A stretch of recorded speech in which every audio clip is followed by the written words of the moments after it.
Hey yo, what's up everybody? Dan Tom here with the Protect Your Neck podcast, host of this here show. Of course, you might see me doing analyst work over at MMA Junkie or the Action Networrk, who I have a teammate on with me this week. Of course, it is a pay-per-view week.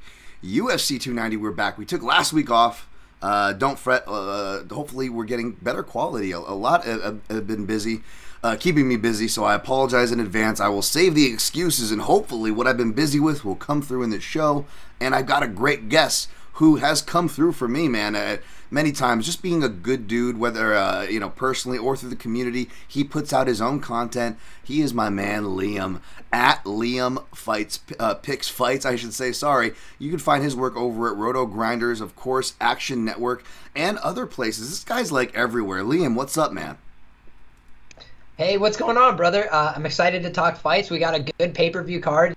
Sometimes I give the UFC a little bit of grief because we're here every week for the cards that are good, for the cards that aren't so good, more often than not. And so, when we get rewarded by sticking around for a fight card like this, that's where it kind of pays dividends. And we got a lot of big favorites, obviously, but still, we got a lot of premier talent in the MMA world being showcased. This is why the UFC has the position they have. They got a lot of premier world-class talent, and it's going to be on display on Saturday night.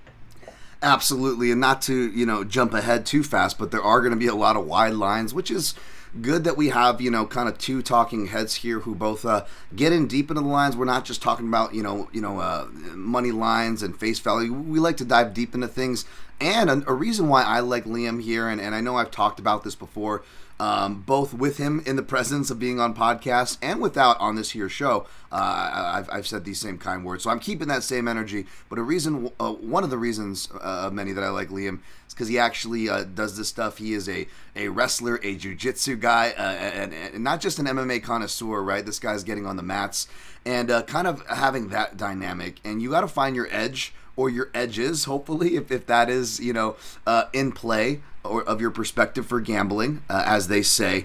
And I do believe, I'm not trying to be pretentious about it, we're better than you because we should. No, that's not it. But I do believe, for what it's worth, Liam, you can jump in here. I do think the training does give you a bit of an edge as far as, your analysis goes. What are your thoughts on that?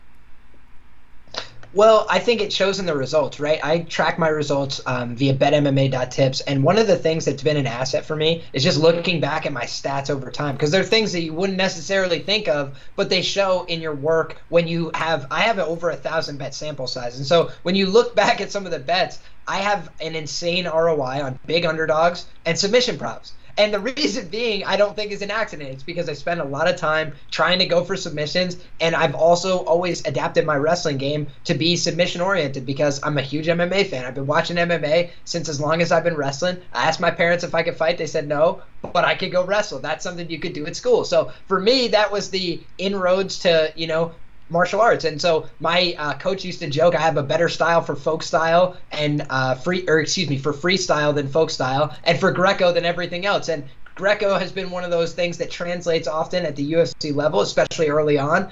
But now we're seeing folk style wrestlers dominate, and I think that I have a little bit of perspective from a guy that's been in the American scene. I've wrestled international guys. I've wrestled guys from different states and different styles, and I kind of have a bit of that feel. But I've also been with Renzo Gracie guys getting my ass tapped all the time, doing world-class jiu-jitsu. I've trained at Strong Style MMA in Ohio, so I've seen what world-class training looks like, and I've been around it, and I know, what some of what I'm looking at is. It's the most fascinating sport in the world. Striking still is something I learn about every time that there's a new UFC. That's what brings me to the table, but the grappling is where I feel like I have my edge. So everybody's got to find their edge somewhere, and I think for some people with a striking background, that's why they have a better edge capping certain fights. Whereas me, I look to target. I know this guy's got a wrestling or grappling edge, and I exploit that. So I do a lot of gambling theory and a lot of things that try and give me an additional edge. But for me, my bread and butter is wrestling and grappling is something I really know well. And you can't fool me just because I'm seeing it in the octagon. My man, very, very, very well said. And I sentiment with a lot of that. Even though I came from the striking side, I gravitated more toward the grappling. That's where most of my relevant coaching experience is in. And yeah, submission props and round props, which I think are more just a product of my analysis and certain processes. Again, it's going to be different for everybody, folks. Like Liam said, you got to find your edge. That's kind of a slogan, I think, from like the yoga place I go to. That used to be their slogan, find your edge, so I feel weird saying that. But hey, it works for the gambling parlance, does it not? So we're going to do our best to find our collective edges. Hopefully you can take our analysis. Again, I know Liam's the same way, man. We show our work, but at the same time, as we put that effort, we're not putting a gun to your head to say, hey, follow us off the cliff. We're always right. We're never on that. That is not our energy. We're not trying to say, but we will try to give you our best analysis. So hopefully you could take that, add that to the other analysis you're picking up from other fine people in this space, and maybe get yourself a winning weekend. So we'll see. Real quick, speaking of winning weekend, I actually had like a second winning night in a row, which like doesn't happen in 2023 for me, Liam.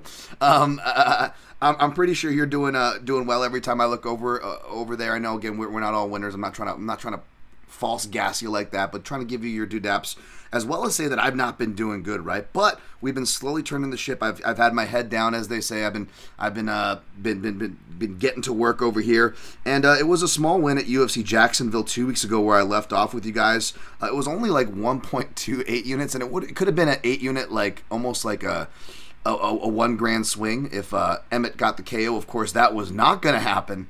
And I was actually someone who thought maybe they could have stopped that despite taking a flyer on Emmett. Of course, I'm a big Topuria fan, was really impressed with him, been impressed with him for a while, so it feels weird that like I not jumped off the train. I just, from a gambling perspective, took a value shot on the dude's coming out party, where now everybody, even his haters, are like, you know what?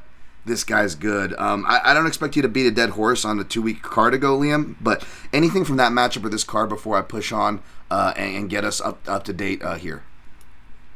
Sure. I'm actually on a rare 3-week run for myself this year. I feel like this year's been a little bit tricky, and I've been keeping smaller slates and also been focusing on making my outlays very small, trying to limit risk this year. That's been my goal, trying to get the highest ROI with the least amount of risk exposure. It's a strategy pivot for me this year. I was on a great run last year, but I also had a lot of volatile results. I had some reverse sweeps that hurt, 20 units at a time, this kind of thing. And it's an emotional process, gambling. So how do you limit some of the emotion, limit some of the exposure? I've been going with underdogs, taking smaller exposure and hoping for the best. And so at UFC Jacksonville, my betting results were Macy Barber, Wellington Turman, and Joshua Van. I took 3 underdog shots, and 2 of them ended up coming through. That pays for your night right there. That's my strategy. That's my style of betting. You will not see me laying minus 500s very often. You will not see me, trying to get cute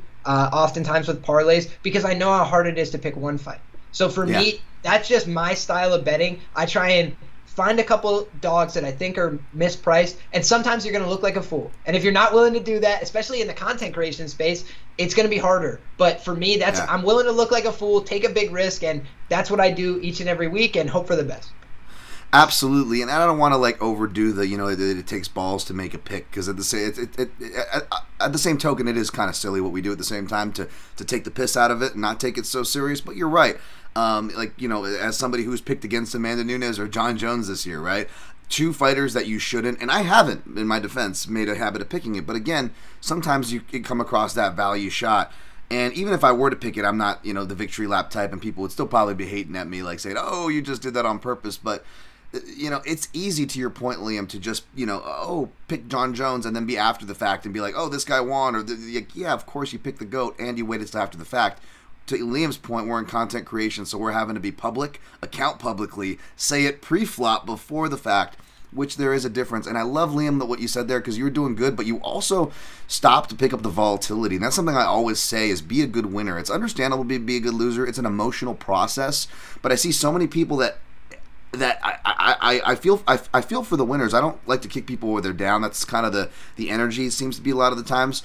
But I do express caution to people winning, not realizing how volatile of a game it is. And what you just said, it was really big. It rings really big in my heart, Liam, because I think we need more of that in this space. And if you want to, whether it's be serious, air quotes, as far as your recreational gambling, or God help you, you want to be a serious gambler, you have to be be able to call yourself out and be objective and realize that even when you're winning, you still have to be able to look at what you can correct and the volatility, we see huge swings, 10, 20 unit swings. Like, we've all been there at one point, and you learn your lessons from that.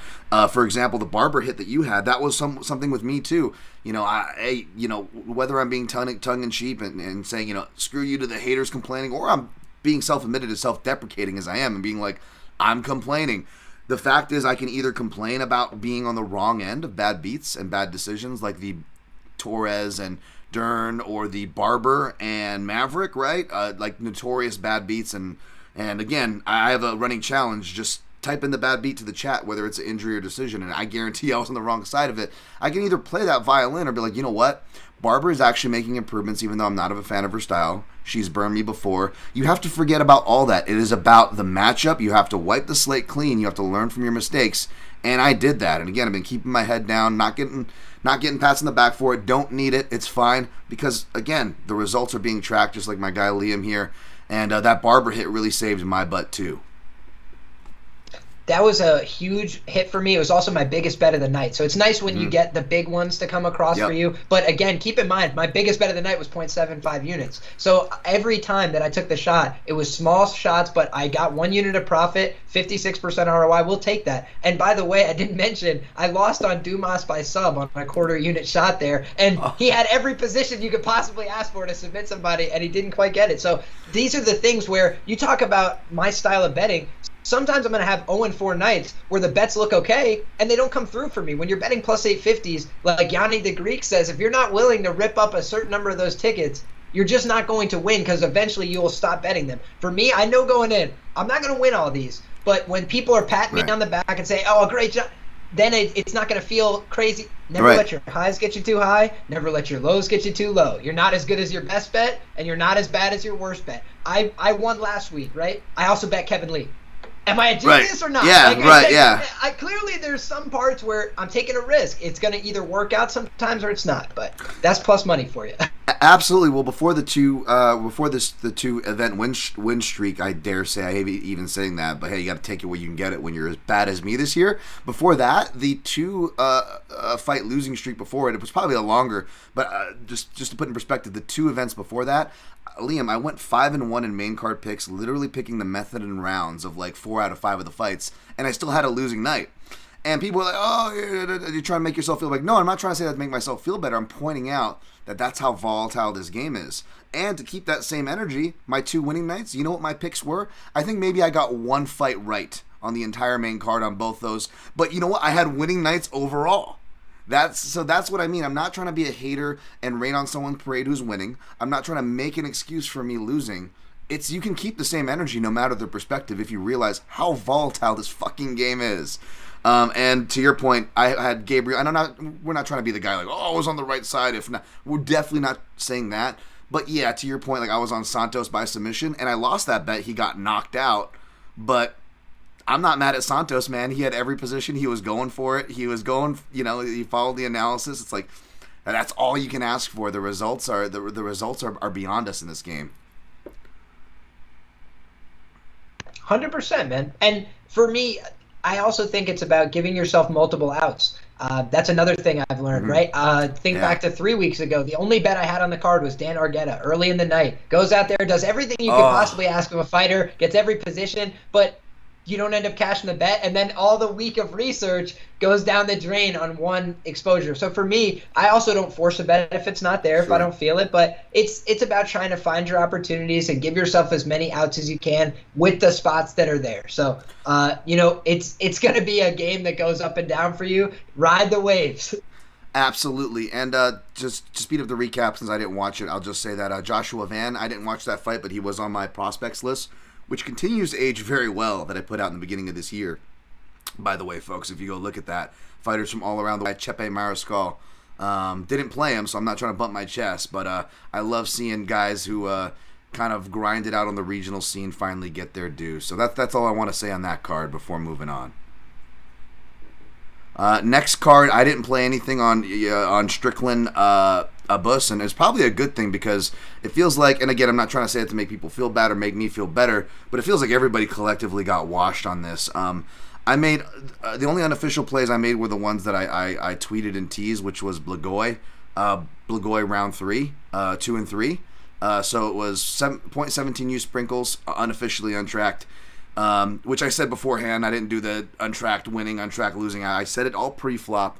And if I was playing my untracked, I actually would be up this year. So can't even pull that card on me. But I will say, what was it? So 1.34 units down on Blagoy. However, I did end up, because it was a stupid money line, it just felt like, the money line for Sean Strickland minus 150 was just right there staring me in the face. So I put 1.5 just to win a unit.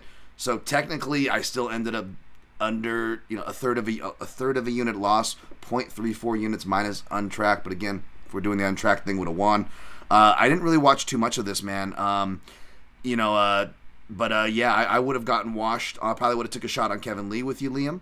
I probably would have been on Damir Ismagulov, so I probably would have ate shit there. I would have been on Israel Bonfim, so I probably would have ate it there. That's about it. Anything to say on that card, Liam? Yeah, I was actually really happy with my results last week, to tell you the truth. And I bet three bets, and it was Benoit Saint Denis plus 250, Nursultan Ruziboev plus 190, and then I bet Kevin Lee, right? And the Kevin Lee bet is it reminds me of Gavin Tucker against Dan Ige. If you're going to break my heart, do it in the first minute and let's get it over with, right? So that was kind of what it was like. I felt like from 10 seconds into the fight, I knew it was over, unfortunately. It just looked like one guy was way faster and more mobile, and I was like, that's not going to end well for us, is it? And Kevin was like very plotting 1-2s that just looked so easy to time. So not good.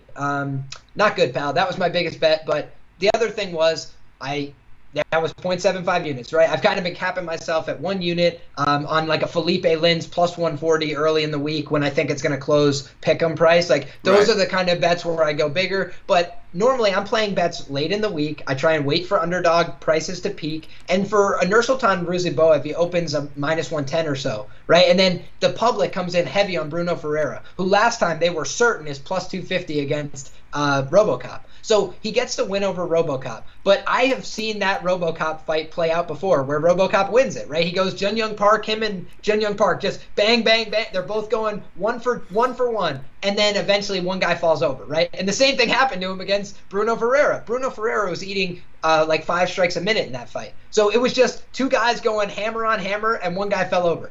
Nursultan Ruziboev is like one of the biggest guys I've ever seen at 170, and he was at 85 in this fight, so I felt like he was going to be sized okay. And he's an awkward guy. He had 50 pro fights, so like you know as well as I do, you could be fighting bus drivers. You fight him 50 times, you're going to get better. Like I just thought that was a misprice, whether he won or lost, and he went out there and blasted him. So that was vindication. A lot of people were saying in my comment section, you know how it gets when you pick a dog. You got to expect that people who have the parlay already are coming in to the comments like, bro, your guy's getting folded. This is never going to happen. And it just goes to show size, youth, sometimes just intangible advantages. Forget what you know about what you saw, because this is still a crazy game. Yes. And it's plus money in 185. And for Benoit Saint Denis, he was a bigger dog against Ismail Bonfim than Elizeu Zaleski dos Santos. It's all about long-term perspective. I would make Elizeu a significant favorite against Bonfim. So what are you telling me? What are you telling me? He's gotten worse at a new weight class where he's bigger? Come on, man. So these are the things where I'm willing to be wrong, and it paid off that time. So hoping to keep the momentum going. I feel like the dogs have been going crazy these last couple weeks. May get a little bit of regression to the mean here on the pay-per-view, but I think that if you pick your spots here, maybe you find the 1 or 2 that break through. Yeah, absolutely, man. And size was also a factor in the Bonfim Benoit Saint Denis. And I know I kind of poo-poo that a lot in my analysis, but that's also because if you look at what I'm targeting, what I'm studying, what I like to study, and what I ultimately only have time and am paid to study these days, it's usually more of the proven products. I know the main card, they'll throw unproven stuff on there all the time these days, so it's not that I don't come across that, but as far as what I like to target, I like to target because I just like more information, but especially because the UFC is booking more of these types of matchups, whether it's short notice, lowest bidder type of matchups. Randoms, are they a good guy who's fought 50 times, regardless of whether it's a can like Liam saying, or is it like that, who is that other guy, Morozov or whatever, not Morozov, The guy with the fake record. Askar Mozarov. Mozarov, yeah. Is it one of those fake records? Because that guy, obviously had a fake record, whereas if you're fighting cans, like Liam said, if you're fighting a lot, these intangibles, age, length, size, they actually come in much more of a play in the analysis in these more wild card fights, to Liam's point there. Mark Fellows in the house. He says, Dan the Man, welcome to the UFC Anzacs. Parlay the Aussies, surefire win. I was thinking about that, Mark. I know we were just talking about parlays. Me and Liam both have a similar attitude about it. You could count the parlays that I've given out and played on this year, and I think you might have 4, maybe all 5 remaining. I don't know if I've played one, in other words, Liam, officially. Even unofficially, because everything I play is pretty much on the record. If it doesn't, I say what it is, or show the slip. But yeah, I'm not a parlay guy. I'm trying to think right now. I'm like, I can't think of parlays that I've played. But the wide lines, we're getting to the fight card, folks. So for those of you having a torture with us through here live, you can't just fast forward. We're getting to it. A lot of wide lines. Definitely going to be tempted on the parlays. But before we get to the card, we got a question in the chat. My man Synchro Wayne, question for Liam.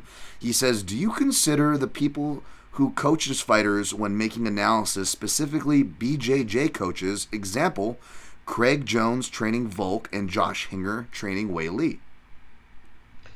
I certainly think it's a fact of the fighter. If they're not very coachable, doesn't matter who their coach is, right? I think that sometimes that's a factor that can be overblown, but definitely your training environment matters. Are you working with pros? Are you working with people that really train? Are you working with people that are UFC level? Because if you're not, it's going to be a whole different story when you get there on the night. I think to myself, part of my development process in wrestling was getting around better wrestlers, because I had gotten good in my room, which was good. But then when you're the best guy in the room, you can't get that much better. It's a lot harder. You need to be pushed. As Chael Sonnen says, you need guys that you can whip, guys that whip you, and guys that make you really compete. And if you don't have all 3, it's hard to get better. I think that that's really what you need to see in somebody's training camp. Do they have like a Marcelo Rojo, like Brandon Moreno, that he can whip on a little bit and kind of get some rounds in against a guy that he's a little bit better than but is a little bit bigger than him? That's what you need, but he also gets into Mikey Musumeci, world-class grappling, things like that. So I feel like these are the pieces of the pie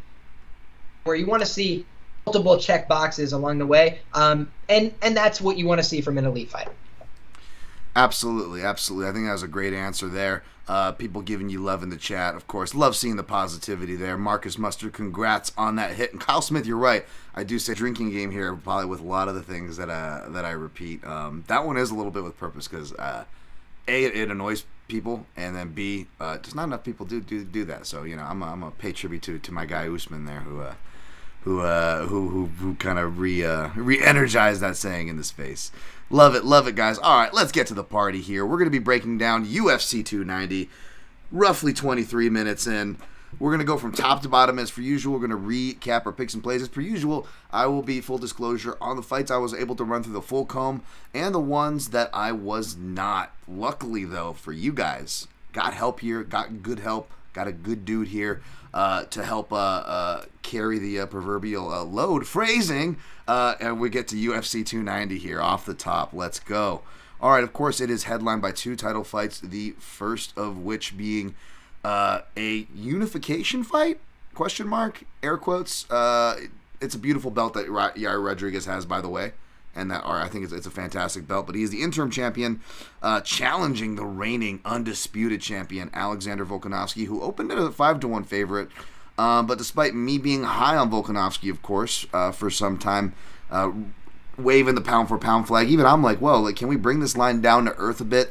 Money seems to be coming in a little bit, trickling in. I mean, why not? Again, it's a value shot. Even if you're not picking Volkanovski or you're not, a hater of his, I don't blame anybody for taking that plus 300, which is what you're kind of seeing average across the board for Rodriguez. Volkanovski minus 400. My breakdown's dropped, and it's posted already, so people know where I ended up here.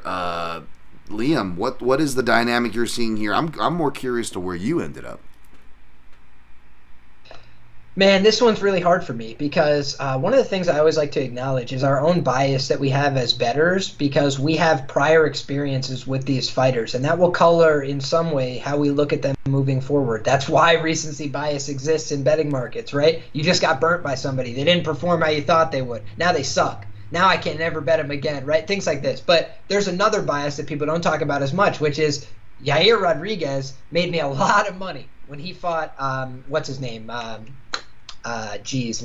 Ortega. When he fought Brian Ortega, he made me a lot of coins, right? I bet him as an underdog there, and he cashed out early, right? So that, in my mind, I love Yair Rodriguez. Also, he gave me a good run. I bet him against Max Holloway. I was at the casino with my friends. I'm having a good night at the window. I said to myself, you know what? Plus 600, plus 700, whatever it was on Yair Rodriguez. I'm like, that's too wide. And he went out there, and he didn't win, but he made it an honest scrap. You know, he hit Max Holloway with hammers to the head, and Max Holloway is one of the most durable featherweights in the history of the sport. What we know about Max Holloway is he's a great fighter, but he had a difficult time getting through to Volk because Volk's the ultimate tactician. He's the pound-for-pound number one. I said it before Usman lost, right? We've both been on this train for a long time. Looking at his work, he can feint, he can wrestle, he could go in the clinch, he could go on the cage, he can go from underneath, he could go on top. He's great everywhere. He's an excellent fighter, and he's not built optimally necessarily for fighting in terms of his height and certain things, but he makes it all work. He found a game that he can play perfectly for his body type. All these things are huge accolades. But there's another thing that I always talk about, which is how can I separate myself from the matchup to give myself an advantage at the betting window? And I'm talking in this case about elite featherweight matchups. It's very hard to cover minus 400 in elite featherweight matchups, period. We've seen this in the past with would win a split decision over Josh Emmett, but I said in the same article the betting values on Josh Emmett plus 200 because it's plus 200 in an elite featherweight contest, and it's going to be close. It's going to be within tight margins. Both guys have paths to a finish. Both guys have paths to a decision. And when I look at this fight, I see something similar because the truth is Alexander Volkanovski is an elite fighter. He could mitigate risk here by taking Yair Rodriguez to the ground continuously. But is that how he normally fights? No, it is not. He is a guy with a lot of bravado. He's a guy who's very macho. He's a guy who goes out there and while fighting technically and smart, he also engages like a ultimate competitor. He wants to win every round, every minute, and every exchange. And when you've seen him in the past get hit with big shots and get hurt, he gets right back in somebody's face, storms back on them, throws big shots. He does not back down at all. And he does not think to himself, I have to wrestle here. I have to do self-preservation. He thinks, I'm going to hit you back. I'm going to make you pay for that. Whether it's a submission attempt from Brian Ortega or Chad Mendes sitting him to his butt, he gets up with the intent to kill. And he is trying to hurt you with big shots. So I think that in this fight, Yair Rodriguez shows a lot of poise under pressure in his later fights, right? When we saw Frankie Edgar back in the day, takes him down, he's like, what's happening right now? He had all the confidence, all the momentum, and he got bum rushed there. He got barnstormed. He never saw it coming.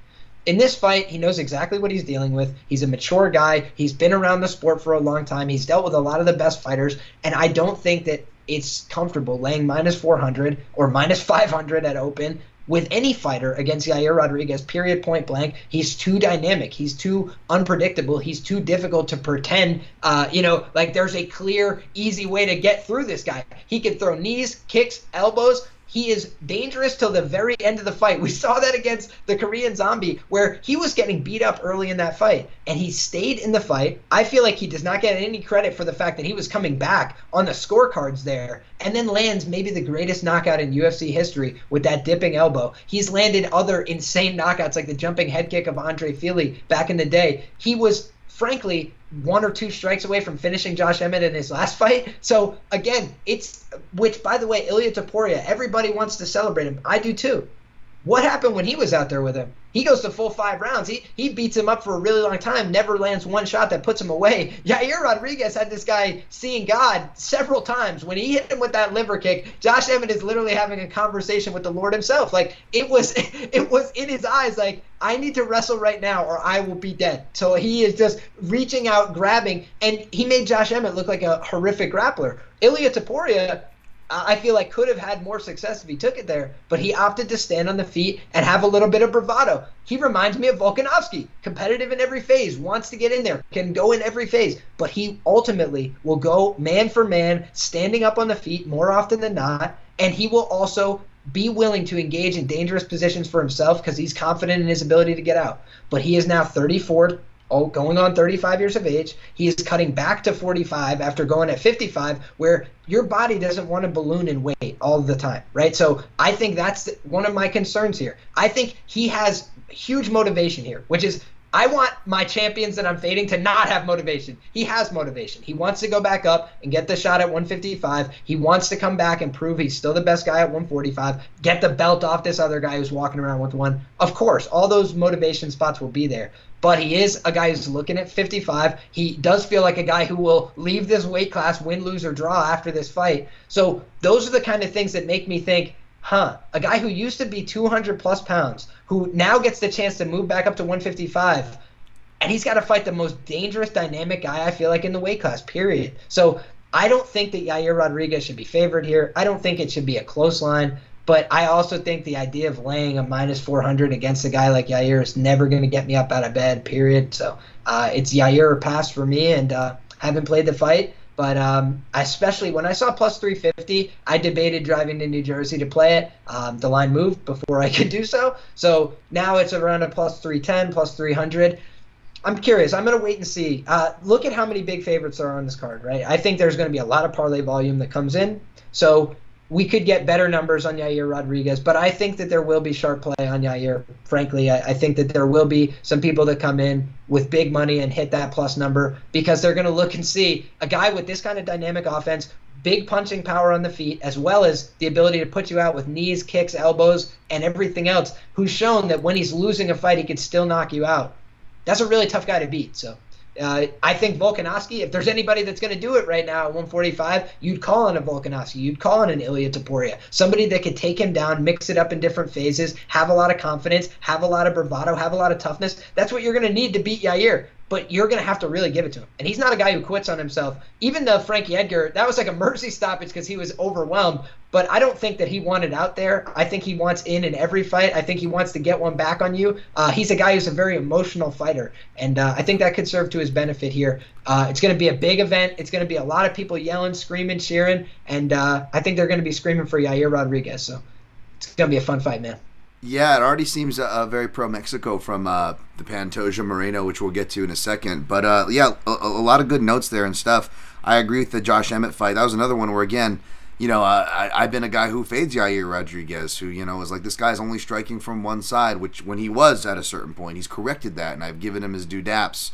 And it was just one of those ones where the read was just right there. And, again, you got to be able to drop any of your biases or that you have, and I called for the liver kick. I was hoping he was going to get the KO. Would have been a huge night. Of course, it ended up being a submission win, which was good too because I feel like that even though I believe that Yair has made improvements, and I'll be curious to see how much because outside of Izzy Martinez, who I don't even see that much, and he's more of a wrestling guy, is a wrestling guy, I should say. I don't know how much he's been doing with his jiu-jitsu, and I feel like at least early on, I'm not going to talk about as of late. I'm not even going to pile on with the Ortega thing and that because he was throwing up a legitimate submission for what that's worth. But his early on analysis, I feel like people overinflated his game early on when he was just going for things that weren't even submissions and he was on his back, against Boston Strong Rosa. Oh, we got the dog coming over here, Brownies. The dog live, Browns? Huh? Is the dog live? Coming over. But yeah, I actually do like Volkanovski here. It's funny. I've seen him and heard him described different ways. And I don't think any of them are necessarily wrong. It's just what stage is he in, because when he first came in, he was more of like, oh, this guy's going to be like Macedonian Khabib. Because he did have that take you down, grind you out, was like a honey badger like style. We saw it come out in the Ortega fight, right? But to your point, he didn't go back to that, even though he arguably should have gotten a stop, and definitely should have got a stop between rounds after round 3, So it's weird. It's like, is Volkanovski more risk averse and he likes to play on the outside now? Or is it the fact that he was going against Max Holloway? The fact that he should have gotten up to 3 different stoppages, arguably 4 different stoppages in the Ortega fight between the ring doctor, corner, referee, and the action itself.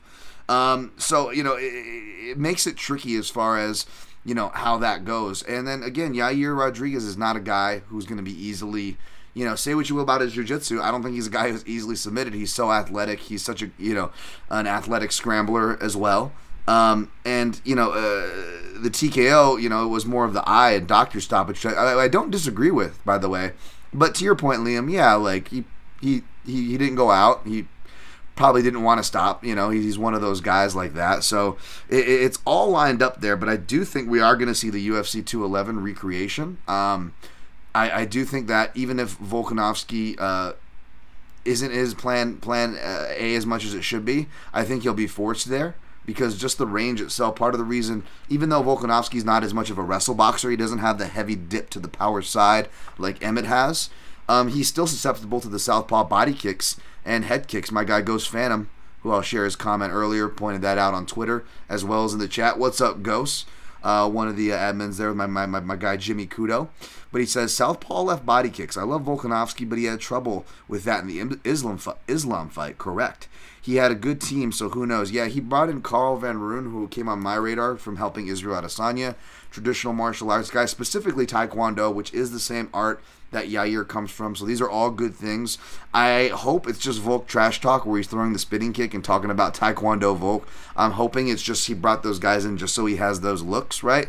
But ultimately, we'll see. I agree with Liam that I wouldn't want to touch Volk at this price. I think that whether it's sharp money going to come in and wait for a good price on Yair, if you want to, characterize it as that, or to be honest, it doesn't matter what kind of money you have or your feels. If you're on Volkanovski and you did do the parlay, you took the bait, the line is so good, especially Yair by KO, that you should be incorporating some hedges out of principle, I think, if you are invested in the Volkanovski side. I don't think you're wrong.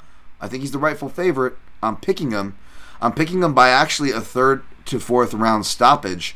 And what I did play was I did my instead of 0.17 I did 0.33, a little Scottie Pippen action. Me, I gotta be weird with my numbers. Even when I hit microwave on I don't do a minute, I don't do 30 seconds. It's always like 32 seconds. It's always like a minute 4. So I went 0.33 units on round 3, 4, and 5. At odds of, I think what is like plus, my computer's a little slow. It's like plus 800 to 1,000 depending on round 3, plus 1,000 to 1,200 depending on what you're looking at for round 2, plus 1,400 around the neighborhood for round 5. For round 4, for round 5. Basically, you can find as high as 20 to 1 on round 5. Yeah. I get crappy numbers, so I will always post and cite crappy numbers because that's what I get. But yeah, to Liam's point, you can find better numbers out there if you shop around. And basically, even at my crappy numbers, the way it works out is if he finishes in round 3, I get roughly about 2 units back. Finishes round 4, almost about 3 units back. Round 5, about 4 units back. In total, I'm only risking just under a unit. 0.33 times 3. It is literally just under a unit. It's literally 0.99, right? But at the same time, if you are going to play chalk, it's not sexy, I agree with Liam, but if you are, that's the way I feel like I'm going to do it. I'm going to put the analysis together with some big effing numbers and put some small sprinkles that I won't really notice or be too hurt if I win or lose on those. I may put Volkanovski by KO or one of those rounds or something, depending on what the price is. I may put that in a round robin because I'm reaching for bets on this card. Which is why I'm like, I hate the wide lines because it's tempting me to just like lay chalk or parlay, which I don't like to do. I'm more like on Liam's speed. But yeah, those are my only plays here. I don't blame anybody though for playing Rodriguez. I don't blame anybody for incorporating hedges. I'm just gonna keep it just under a unit exposure for this fight because I don't want any more, and I'll be happy either way. It seems like BetUS is hanging a under where they're not favoring this fight to go under 4.5 rounds. It looks like they're the last sports book, to hold the over as the favorite here. So I feel like this fight, that's the one thing we could probably agree on here for sure, which is that you think Volkanovski's probably going to finish in rounds 3, 4, or 5. I don't think this fight's going to see the scorecards personally. I know a lot of sharp minds that do. It's elite featherweights. Both guys are really tough. I think Yair is insanely durable, but I also think Volk's shown some vulnerability to big power strikes. I think he can be hurt and can be finished, but I think it's rare, and I think that Yair can also be hurt. Josh Emmett had him on ice skates for a portion of that fight, despite the fact that it was otherwise a clinic from Yair. Yair basically won every minute and second of the fight, but he also got badly rocked. and it wasn't a long fight, right? So I feel like, all that being said, the way Yair fights invites a lot of violence, invites a lot of danger, and I think Volk has the cardio, the pace to put it on people late more often than not. So it just seems like a fight to me where one guy is either going to spend himself for victory or spend himself too early and get finished. Yep, we definitely agree there. And again, another thing, if you can find a house where you can get a plus money on an under, maybe you can incorporate that. Again, I feel like, Rodriguez money line and KO is so damn juicy that you could just base your plays around that if you wanted to, if you want to take some friendly sprinkles. But yeah, I think that's a good breakdown of this fight. Let's go to the co-main event, the next title fight, where spoiler alert, I actually think this one is going to go to decision, and it may surprise you who I think wins the decision. But we got Brandon Moreno minus 225, Alexandre Pantoja plus 175. I'll just lead off on this one since I obviously taped this one fully through. Got my Action Networrk bet and stuff already out, and the MMA Junkie in-depth should hopefully be out by the time you guys are listening to this, if you're not listening to it live, that is. But yeah, basically, even though Moreno is technically 0-2 in the series, albeit one of them was an exhibition, both were over a half decade ago. Of course, 2016 Tough 24 series, loses by submission after a competitive round 1, and then of course a 30-26 with a 10-8 round 1 for Pantoja, winning all rounds in their official non-exhibition bout in the UFC Chile. Pantoja actually took that fight somewhat of a short notice, I believe. Not too short notice, but he wasn't the original scheduled man for that. Didn't matter. It was his strikes off the reset, strikes off the breaks, leg kicks, counters and combinations that was able to get Moreno. Of course, Moreno, that was when the flyweight purge was happening, so the UFC didn't keep him around. He, I believe, won an LFA title or something like that, came back, and we've seen him essentially finally start stringing everything together, putting all the skills together before our eyes, really developing a counter game of that left hook. He always had jiu-jitsu and jiu-jitsu interests and really delve head first. Underrated jiu-jitsu, but really swam toward the wrestling, at least offensively, not beyond being taken down still. But offensive improvements and scrambling improvements in general, wrestling improvements, stringing his whole game together. He's had some camp changes. I like what he's doing now. He's got the personalized camp in Las Vegas. He's splitting time with Saif Saud in his corner, who is a guy who makes sure to keep their fighters' work rates up, their pace up, good strategist. All good things, I think, for not just Brandon Moreno, a good fit, which we saw, I suspected, in his last fight, but also in a fight where you've got a guy who, despite having the experience that is Pantoja, he has been scheduled for 5 rounds in like his Shudo Brazil days and shit, but he has never gone to the 4th round. He has never seen it. He has shown some bad optics that have cost him in some fights that he's arguably won. The common threads in his losses, of course, are wrestling, pressure, and people that can keep up that pace and dictate the grappling. That is the common thread, and makes sense for a guy stylistically, offensively armed like Pantoja is.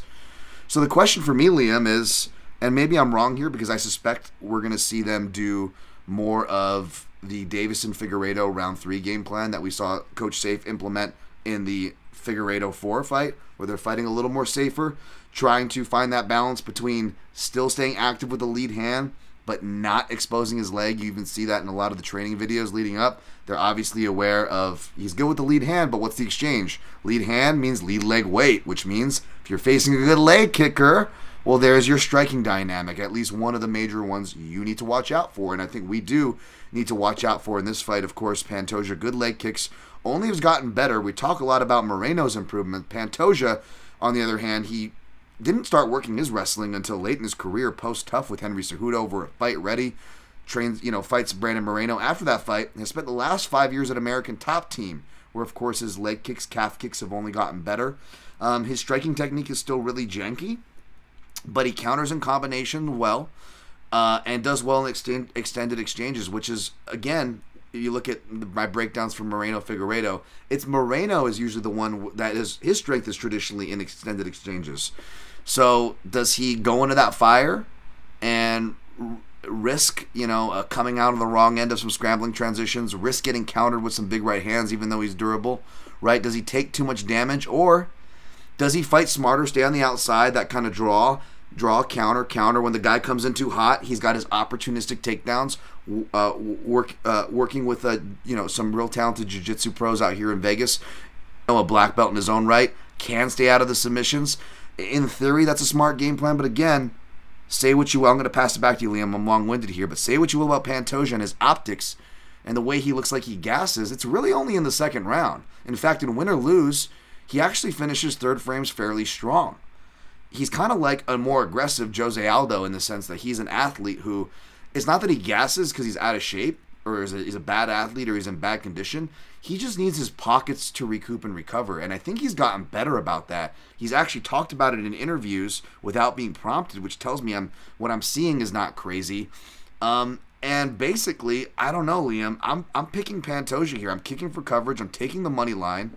I basically think that if Moreno pressures him, like I think is the smarter game plan, and I think he can survive, I still think it's too risky. Even when he was gassed against a pace machine like Royval, it was just one error that Royval made, and the position was completely turned around. I mean, seldom do you see Pantoja ever give his back. Askarov and like Dustin Ortiz even, who is like a legit guy who legit grappled with him. Probably did the best at anybody grappling with him was Dustin Ortiz.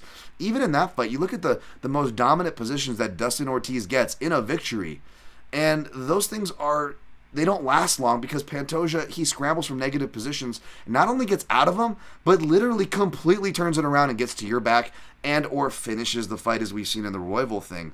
And I think that if they play a little smart, Liam, I feel like then you're not giving the pace, you're not challenging Pantoja's gas tank, and I think he's the more damaging fighter with the leg kicks. I know Pantoja cuts easily, but let's not pretend that Moreno wears damage well at all. This guy gets crazy, freakish lumps. His leg, he's got really pale, fair skin for a Mexican fighter that shows a lot of bruising on the legs.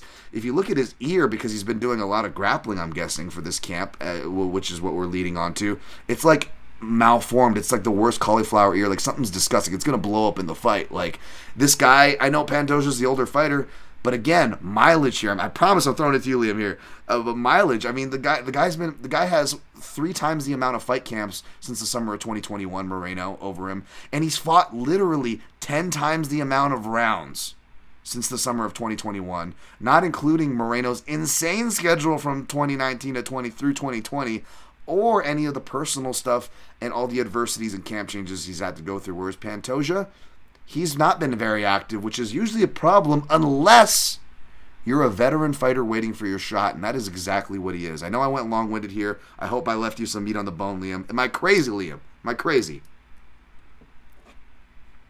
I mean, crazy would certainly be the wrong word, right? There's something I talk about in betting, and it's come through before, right? Proof of concept, right? Elvis Bernaire last week is a perfect example. The guy was a plus 500 underdog against Zubaira Tukhugov, and he went out there and he got the win by split decision. And then everybody concluded that there is zero chance he could win the fight again. And it's like, wait, he just proved that as a plus 500 underdog, he can come through. That's proof of concept, right? And I mentioned it on my show and didn't get to the window because I'm an idiot, right? But then I did take a live plus 375 on Elvis Bernaire because I was like, man, he's going to win this fight, isn't he? Guram, good fighter. But I said on my breakdown, he's good for 7.5 minutes, and then he becomes much more average, right?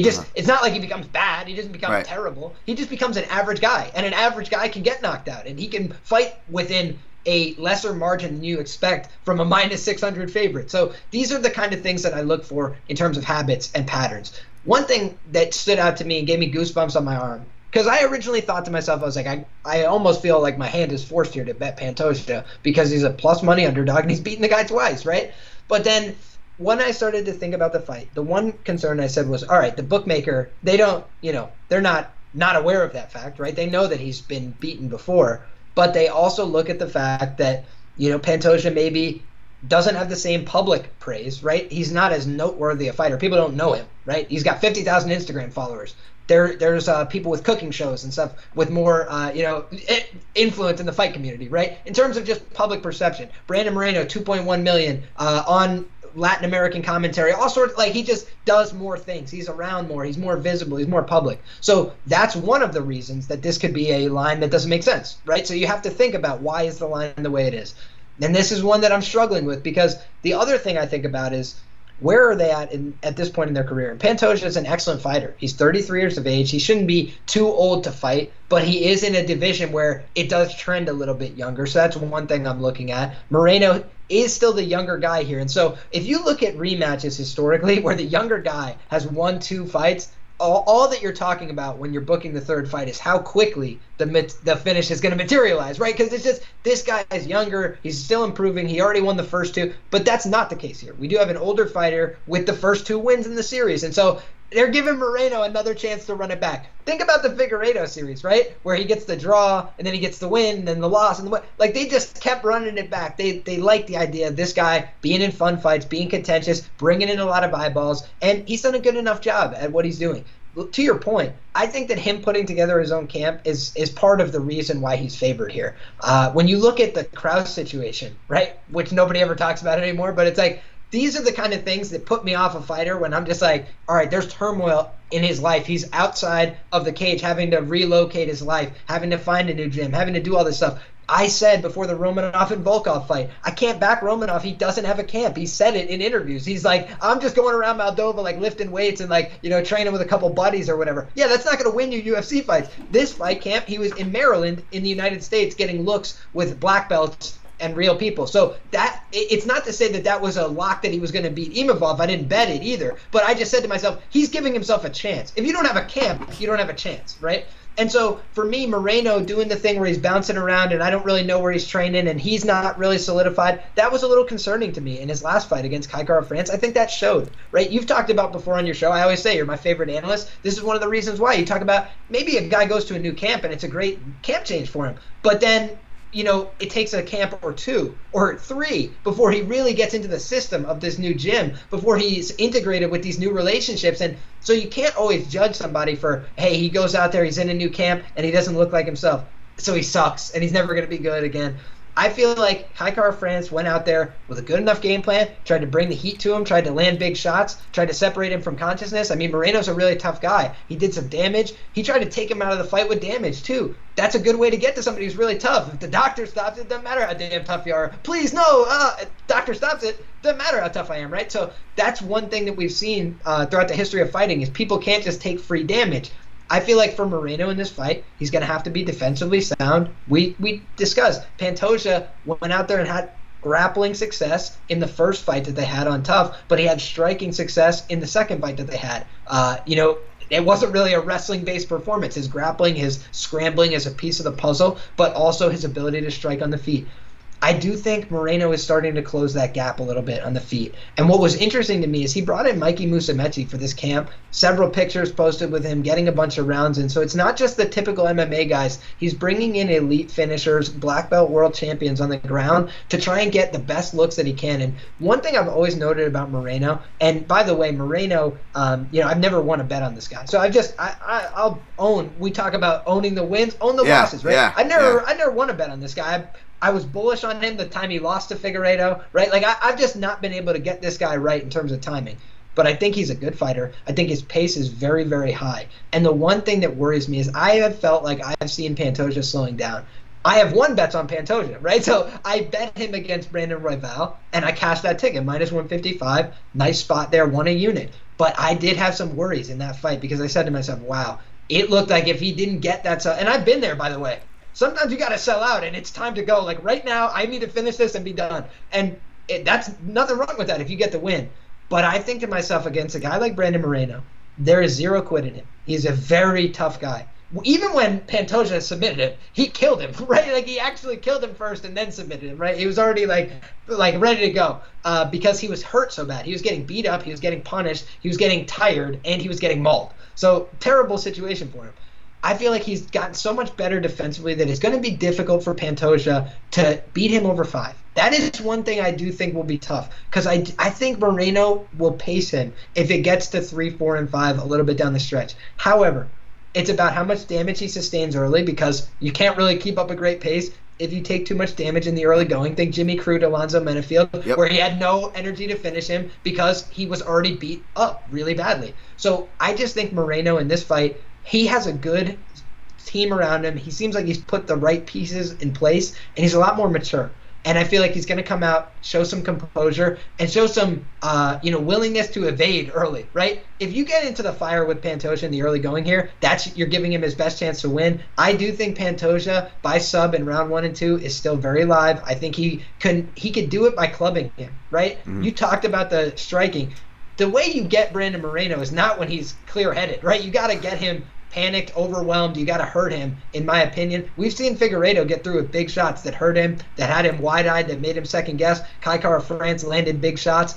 But I think that Pantoja has the ability to finish if he hurts him. So for me, I think Pantoja is going to pour out the cup. That's truly how I feel. I feel like he knows they will never give me another title shot if I lose here. The UFC does him no favors, right? Never gives him huge promotion or anything. But I think he can come out here and spoil everybody's party if he empties the jug and tries to finish him in the first 2 rounds. When Moreno tends to start a little bit slower and feel his way into the fight and try and get loose out there a little bit, and he's standing on 2 feet and shifting side to side, that's the kind of thing where Pantoja could blast him off his feet, take his back, and submit him. But I feel like if that doesn't happen, I do like Moreno as the younger guy here with a great pace, with a great motor. ABC say always bet on cardio. And that's one thing that I forgot that last week in the main event. And I said Abus Magomedov, more dangerous guy early. But then what did it last for? 4.5 minutes? Dan? It's just like you can't bet on that kind of cardio. So the ABC say always bet on cardio in this sport, and that's the one danger for Pantoja. But I agree with you that from a money line standpoint, I can understand why people are getting to plus 175 on the guy who's won twice, as opposed to minus 200 on the guy who is 4-2 as a UFC favorite, not blowing your hair back, 10% ROI, not blowing your hair back. And by the way, this is the one thing that I'll leave you with that stood out to me the most. Pantoja has never been an underdog in the UFC.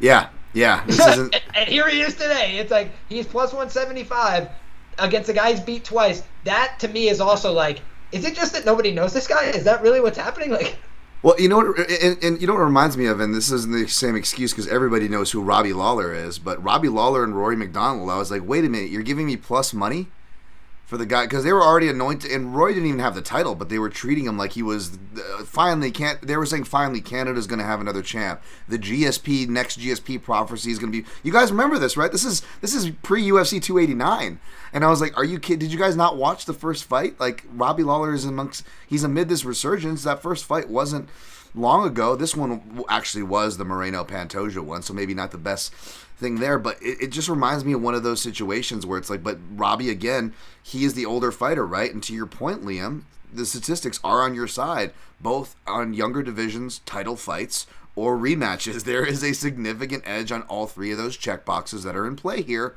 for the younger fighter. So you're not crazy at all, but I'm getting these Robbie Lawler vibes, and it's crazy because I know I'm a Pantoja guy, and maybe this is expected for me, some of you listening to this, but I actually came in leaning toward Moreno because of exactly what Liam said, is the cardio. I don't like that Pantoja, how he's paced, and I kind of wish he didn't finish those fights early because I wanted to see how they would go, both the Royval and especially the Alex Perez fight, who gets a lot of shade. That guy is much better than he's performed, been made out to be, and the way that the cookie is crumbled, which is bad luck for him, has went. So it's a really weird sample size in that effect, and yeah, that is crazy. That is the first time he's an underdog, and it's not crazy for you or anybody to not be good at picking Moreno fights, because here's another thing, whether we're talking about that weird Sergio Pettis fight, I know you look at it now and you're like, oh wow, okay, Moreno was young, that was the first end of his career. Sergio Pettis, much better than both his fans and detractors thought he was, right? But if you go into that fight too, that was another one because it was in Mexico. Moreno was coming off some big wins, like guys like Dustin Ortiz, who never really got his flowers, right? He was favored to win that, and it was a really weird performance. It was a different Moreno, granted, but we've seen this before. We saw this in his last title defense, his very last, when he was in the same position again. He said he learned from it when he went to Anaheim. Remember, he had the new smoke show girlfriend. He's got all the media obligations. He's even admitting now, by the way, that was a lot for him. It wasn't just us playing that narrative and judging from the outside. Like, no, he said these things himself. And that was just his last title defense, right? And you actually see this in Moreno. Like, he'll just have some inconsistent-ass performances sometimes. He's not beyond having those. It's really weird. So, yeah, I don't disagree with anything you're saying. I think that, in fact, I actually think that Moreno is more likely person to get a knockout. And a stoppage in general, but particularly a knockout. I know neither guy has been knocked out, pro or amateur or exhibition. But even though I'm big on Pantoja and I'm picking him here, and by the way, I put 2 units at plus 185. That just, he not only is he a dog for the first time, he opened at plus solid 140. Number, man. You're gonna give me almost 2-1 against a guy who this is his shot. He's good. And again, you want to talk about I'm not trying to be like, oh, to feather the nest for the fall. Like, I'm okay with my Santos over Onama bet because at least he went for the sub. As much as there is truth into that, I'm not trying to shield myself here. But like, at the same time, man, win or lose, Pantoja's just a guy that's gonna fight for your money. You don't got to worry about that. But what you do got to worry about is that he does show up post-prime. He is 33, which isn't the oldest, but he's been fighting since 2007. That's 15 or 16 years. So he is in that post-prime territory where he either does his RDA, Charles Oliveira, Patricio Pitbull, some of my favorite Brazilian war horses. You know where I'm going with this, folks. I hate to do the stereotyping, the racial analysis, if you will, but shout out to my guy Paul Shag, positive racism here. People all say the Mexicans tough chin or whatever, but like the Brazilians, man, you want to, they would often, especially early on in betting circles, like back like over a decade ago, Liam and listeners, like they would have this rap of like, oh, Brazilian cappers were like, oh, Brazilians are front runners. That's how you cap all their fights. They're just front runners. And it's so funny that they've always had this kind of negative connotation. But if you look at actually people who have longevity in the sport, late prime, championship run primes in stacked divisions, they're the Brazilians, motherfucker. They're the war horses. They're the ones lasting. Put some respect on those names. We'll see if Pantoja is that. I mean, I'll feel great for him regardless of who I pick here. But I did end up going with Pantoja, and I actually did pick him by decision. As crazy as that is, it's plus 500. I didn't play it straight, but I am going to put that in a round robin because I just went 2 units straight up. I don't like a lot. Again, it's a plus money. It's a dog. Me and Liam have a similar thought process on these things, a similar philosophy, if you will. And that philosophy is only stronger, I believe, on cards like this that are forcing you to either go wide and lay heavy chalk for favorites or play big plus money dogs in a volatility sport. That's an easy choice for me, but it's not an easy pick for this fight. Believe me, it's not. There's so many ways this fight you could literally pick each fighter to win by every way and make an argument for it, right, Liam, in this fight? Absolutely. And I had thought to myself, my initial gut instinct was fight ends by sub because both these guys like to grapple. Both of them like to wrestle. I feel like they'll be in a lot of grappling positions. Then you look back and they've had 59 combined professional fights. Neither one of them's ever been submitted. You're like, wow. Like it's a tricky fight to handicap because both of these guys are just dog tough, really talented, skilled in all positions, and one guy's had the wins, but can he do it? The other thing I would say is just from a top line standpoint, it's hard to beat a good guy 3 times. It just is. I've found it myself in wrestling.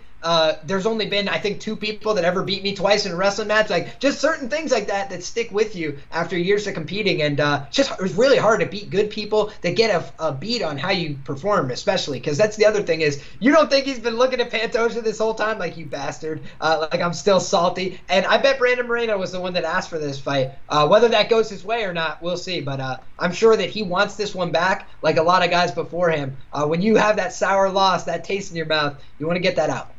Absolutely. All right. We obviously spent a lot of time on those fights. We'll try to go a little faster on these ones. I didn't even do tape on this one yet. I'm probably going to be picking Robert Whittaker, obviously, minus 400. Jauregui-Du Plesis, third Jauregui-Du Plesis for the people on the podcast that appreciate the nicknames. Plus 300. I know people get upset when you make jokes these days, but that's the world we live in. This fight. Basically, I'm picking Robert Whittaker, even though I didn't do tape on it, and I'm comfortable enough to say that because when we fought Marvin Vettori, I was very bullish on that, and I was just like, the guy's record against southpaws, the stylistic matchup, and Liam, I did something uncharacteristic. I don't know if it was like 5 or something stupid like 7 units, but I never do those bets. I never do those. It's rare that I even do the 2-unit bet that I just did on Pantoja, which is crazy. Like, for all the hate that I got with my losing streak lately, I guess I'm not betting like a lot. Like, I don't know. Like, but man, you know what? If there is a time to do that and lay the, pull it out and lay it on the table, so to speak, lay down the hammer, lay down the piece there. A little pantomime gesture for the visual listeners that was inappropriate. I mean, why not for guys like the Robert Whittakers or Alexander Volkanovskis, like the pound for pound fighters, whether you like them or not, and I love them, which shouldn't have anything to do with your betting. In fact, if you're being good, it should definitely not have anything to do with it. But, it's a bonus if it lines up with the analysis. Like, why not? Why not in this spot? And I almost feel like doing it here, but because my luck has been so bad and I pissed so many Jauregui-Du Plesis fans and his family off, that if I post a public bet and it loses, oh my God, It's going to be not just like losing a bet, not just losing a big bet, Liam, which we all been there, right? Not fun. But yeah, I don't know if I want to bring that juju, but believe me, man, especially with this card looking slim, part of me is like, do I just like not sweat instead of trying to sweat the method? Like, is it Whittaker by decision or is it Whittaker by round 2 stoppage? Right? That's where my head's going. I'm like, instead of like having to choose, Parker, like maybe this is the one time. Again, we just talked about don't wipe 4-1 chalk or MMA, this and that. I'm like, maybe the one times you do it is when the really good guy who you love and is just one of the best is fighting literally a guy who slipped on banana peels on his way to success. You know what I'm saying? And I want to keep the personal part out of it because that goes right into play too. But as you guys know, I always do my best to keep it professional. But yeah, man, like, Liam, what's your analysis on this fight? Did you watch tape on this fight? Do you have any betting angles? Because for me, I'm just like, do I sweat the methods or do I just lay the chalk and just keep walking here? You know, I'll always tell you guys when I have strong reads on people. I'll always tell you when I have success, right? We'll talk about somebody next up, Jalen Turner. I've made 17 units betting on Jalen Turner. Can I be objective about a guy like that? It's going to be very difficult, right? He's just done me a lot of favors, right? Like, he's my book for life for that, right? So those are the kind of things where I'll always take that into account in my handicap. And the truth of the matter is, there is probably only a handful of fighters in the UFC that have cost me more money than fucking Robert Whittaker. Okay? I'm wrong about this guy every time, all right? The truth is, I have been bullish on fading Rob, not because he is a bad fighter. He is a clearly great fighter, but because I have a different style of betting, right? Where Rob Whittaker is almost always a favorite, and he's delivering, by the way. So I always compile trends. It's something I feel like is lacking just a touch in the MMA gambling community. A lot of people talk about the fights or the tape, but I like to look at trends because it's one thing that can just give me an outside perspective that is uninfluenced by my own biases, right? Like we talked about, Robert Whittaker, I get this guy wrong all the time. The facts say he's 7-1.4% ROI in the UFC. That's unbelievable, right? So like you said, if you've been betting him, I actually was part of the massive people that donated to all the Whittaker bettors last time out with our Marvin Vettori bets, right? And so the thing is, I have made very few big bets in my life that blew up in my face. And I say that not as, hopefully it doesn't happen in the future, right? I've been very selective with them, and it's been Tatsuro-Taira at -200, and then he looks like a -1,000 type of deal, right? Those are the bets I hope to make. But I made a big bet on Vettori because I thought to myself, it's in Europe. They're trying to get this guy Vettori a big step up. They're having him fight Robert Whittaker, and I feel like Whittaker's chin has shown vulnerability in recent fights. I felt like Darren Till buzzed him really bad. I felt like Kelvin Gastelum, who's a tweener, got to him with some big shots as well. I felt like even in round 1, commentators were saying it was a nip-tuck round with Vettori. It's just that Vettori in round 2 got assaulted, right? Like he was just getting beat the hell up. And by round 3, Vettori didn't even want to be there. So he was like, please get me out of here. Somebody end this fight. And he just shook Rob's hand at the end like, yeah, you got me. All right. Please relent the beating. So I feel like we've seen Marvin Vettori come back down to earth, right? People had expectations. He was literally the number 2 guy at middleweight in the world in that fight. Right. Yeah. Did he look like a number 2 guy in the world at middleweight last time out? No, he got assaulted by Jared Cannonier. So, again, Marvin, I feel like, was a little bit overhyped in that fight, by myself included. And he had pillow fists, right? But I'm thinking to myself, it's 185. How heavy-handed do you need to be? Rob's getting hurt by everybody. Rob absolutely beat him up. But it wasn't like Marvin didn't land. Marvin just has no power. So when he landed, it did nothing to Rob. And Rob would land, and Marvin would go, wow, that hurt me real bad. And he'd show visible damage. Du Plesis is a awkward weirdo, but he also lands with, death touch type power, right? Look at the Trevin Giles fight. I would argue Trevin Giles might have landed his best combination of the fight seconds before he was knocked brutally unconscious, right? Like he lands a nice 1-2, and Du Plesis goes, what? And just lands a right hand that doesn't look like it has that much behind it. And Trevin Giles is asleep before he hits the ground. So I think that Du Plesis has weird athleticism. I think he's got a lot of natural power, and I think he does most things unconventionally. You look at the guy wrestling in space. He's not like a lot of MMA fighters that everything they do is predicated on the cage. Marvin Vettori can't wrestle unless there's a cage, right? He just forgets how to do it. But when there's a cage, he'll try and take you down. He'll wrap around the leg, right? Singles, doubles. That's the very basic MMA approach to wrestling. Du Plesis football tackles you like his name is Austin Lane or Greg Hardy, right? He just goes head to the chest and runs through you. And he does it at weird times. It blends with the striking, which is just loose-handed bombs, right? But he also has big kicks, and he will pick his shots carefully at times. When you see him start to get bussed a little bit in a fight, he'll start picking inside and outside low kicks, moving around a guy, but then he will randomly switch up with a nuclear bomb from his right hand that just catches people by surprise. And I feel like Rob is in danger of getting knocked out in this fight because I think, one, he's going to know he's better than Du Plessis, and he's going to come in with that confidence. He's going to come in swinging big shots, and I feel like he puts himself in the line of fire in every fight. He's going to win a lot of exchanges here, but I think the prospect of him getting hurt at some point is not out of reason. And I do think when you look at a lot of the guys that have tried to wrestle Robert Whittaker, they don't have the kind of power and physicality that Du Plessis has. I think Robert Whittaker is underrated for how physical he is because he's up from 170, but he's grown into his body. He's a big, thick 185er now. I feel like in this fight, though, he's going to be dealing with a guy who's just as athletic, who's not as technically skilled. So if I could see Rob Whittaker here at minus 200 like he was against Marvin Vettori, that would make more sense, right? Minus 225 plus 200 comeback, that would make more sense. But Du Plessis, in my opinion, is more dangerous than Marvin Vettori right now, period. Point blank. Like, who is more likely to finish a fight against any random generic middleweight? It is not close. It's Du Plessis. He has a better submission game for finishing fights at this level, based on what we know. I think Marvin Vettori only submitted Carl Roberson, who's like now in jail, right? Like, again, no hate, but like Carl Roberson wasn't that serious about his MMA career, right? He had some other things going on. I feel like in this fight, Du Plessis doesn't get his due because he's a heel, because he's a guy that people do not like.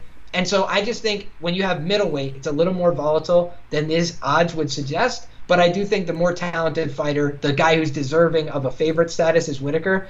But for me, I'm a numbers guy, right? And I'm willing to look like a fool sometimes. Du Plessis may make me look like a fool, but if I'm taking a bet on this fight, I'm taking Du Plessis at plus 300 personally. Yeah, I was going to say, you got the odds, so like if you wanted him plus 300 or plus 500 KO, I don't blame anybody taking a sprinkle on that. I feel like you missed the boat on the Rob lines. For me, it's still playable chalk at like minus 125 for KO, but it opened the opposite of that at like plus 125 neighborhood. I feel like that would have been great, your shot there. And then what you would pair that up with, which you also missed the plus money on, and you have to play slight chalk, is the under 2.5 rounds. So you hope that Rob gets his finish that you bet on, under 2.5, but you also have that under, depending on how you want to weigh your plays, to cover you for a Dreykus submission or TKO, God forbid he pulls the upset. So I feel like that would have been, in my opinion, the best way to play this. Without, again, I didn't run it through the full comb, but I'm very familiar with both these fighters. And now you're just looking at dog or pass in a lot of perspective. What's up, Liam? I had one interesting thing I wanted to add here, and I felt like you would appreciate this more than most, which is the thing that sold me on Du Plessis as a real prospect at 85, despite all the wildness and the weird elements of his game, was his win over Brad Tavares. And if you look at Brad Tavares' resume, the guys he's like 12-4 in decisions, right? He lost to Aaron McKenzie in like 2014, and then he lost to Israel Adesanya. I forget the one other fight in the UFC, but another UFC high-level guy. Romero. And Yoel Romero, thank you. And then effing Dricus Du Plessis. Those are the only three guys in the UFC to beat this man by decision, and it's because Brad Tavares has great output, excellent anti-grappling. He's got a lot of elements of a guy that wins decisions, right? Very contentious striking. But in that fight, Du Plessis, after a bad round one, was able to come back on Brad Tavares, who does not have bad cardio and normally builds into fights more and more. That, for me, was like, wow, is this guy better than I'm giving him credit for? Because, by the way, Dan, I took a bath on that fight despite me too. betting on and winning on Dricus Du Plessis. I had Du Plessis on the money line, and I bet more on the fight not to go. Because I was like, if he loses his fight, Brad Tavares is laying him out. I was like, of course. And then I end up giving back the profit. So, I beat the closing line, but it didn't matter in the end, right? And I think in this fight, it's just a volatile middleweight fight. I feel like every Du Plessis fight has an air of volatility above other fights. And by the way, first time as an underdog in the UFC, and it's plus 300. Yeah, it does. That scares me because even though, Tavares' fight was weird, I don't know how he won that. And I know, and I want to be careful about it because I love my guy Brad, of course, but he is getting older and stuff, so you don't know what stage or what he's going through. The guy never got the flowers that he deserves or the respect, so it always hurts me extra there too, because it's like I want to be unbiased, but as well as like even if I didn't know this guy, the people that know me, I always root for the underdogs, the people that don't get their flowers. So I feel like I would do that anyways for Brad. But that's a great point. He doesn't lose decision very much. And that actually scares me. Between that and missing the boat on the other angles of the under and Whittaker by TKO, I almost, like, for that reason, I almost feel like maybe taking the inflated plus money now on the over 2.5 if you feel like these guys are just going to duke it out, and you don't want to risk it on Rob in case it's just one of those decisions where with the criteria, you could be like, oh, well, Rob's super technical the whole fight, but then, like Romero, Whittaker round 4 in their second fight, right? Like, I still give it to Rob because he didn't go down. He was definitely hurt by that one punch, but it was literally the only punch Romero threw all round, and the rest of the round was literally like 4 minutes and 58 seconds of Whittaker jabbing him up and being more technical. But you never know, right? The way the criteria is written is that you could give rounds like that to Romero or Du Plesis because they have that big swinging headshot. You guys know I talk about it to death on here. It really sways over the technical counters and other things like that. Not that Whittaker is some like solely counterpuncher or anything like that. So yeah, there are scary pathways here for Du Plesis. To give him some credit. Yeah, and even the Till fight, where I bet Till, by the way, because I felt like Till at plus 170 was a little bit more proven, and he had a little bit of upside on the feet against Du Plesis. He was doing things I didn't expect, like holding the wrist against the cage, switching sides as Till tried to switch sides, trading off wrist and just punching him in the head. I thought that the fight was over, right? And I was a Till better. I was like, they're stopping this. And then I thought for sure Till was going to win between rounds, and I didn't cash out of my bet as he dropped to like a pick'em price because I'm like, wow, like Till is easily going to beat him. He's gassed. And he recovered again in round 2 like a son of a bitch. Like, the guy is just a weird, tricky son of a gun. You know what I mean? Where he looks worse, or like he feels like he should not have the result he does, but there he is again, There goes that man. Yeah, and it's crazy because I'm saying Whittaker round 2 is popping in my head. I'm going to watch a couple things on Du Plesis after this, folks, and check my quick picks and prognostications and me on Fight Day at Dan Tom MMA for my picks from here on out, because I do reserve the right to change. But I will say, Du Plesis, it's funny, I picked round 3 or whatever it was to the round, played it. I picked round 2 to the round, played it with Derek Brunson, which, because I already was riding off that picking round 2 correctly for Jared Cannonier. Again, I'm not just blowing smoke up my ass, folks. The round props are my thing. I don't know. Maybe I mess up the juju by going against Du Plesis and putting Robert Whittaker round 2 in my round robin. But right now, unless it's either like make a stupid emotional bet and go like 8 units on to win 2 at minus 400, or I just like make a small bet on round 2 or throw it in like or whatever round prop I land on. And throw it in like a round robin for fun. Like, I'm not trying to get too crazy exposed, but obviously I'm going with Whittaker here. Anything to add on that, Liam? Nah, that's it for me, man. Probably a dogger pass for me, but nothing yet. All right. This is another share while we're going on here. Next fight. This one I was in the middle of taping. Okay, I only got the Dan Hooker side, which he is the underdog side, plus 225 to come back on him. The favorite, Jaitlin Turner, Mr. Turner, minus 275. You said it, man. Turner's done well for you. He's done well for me. Turner by sub, that 700 submission club.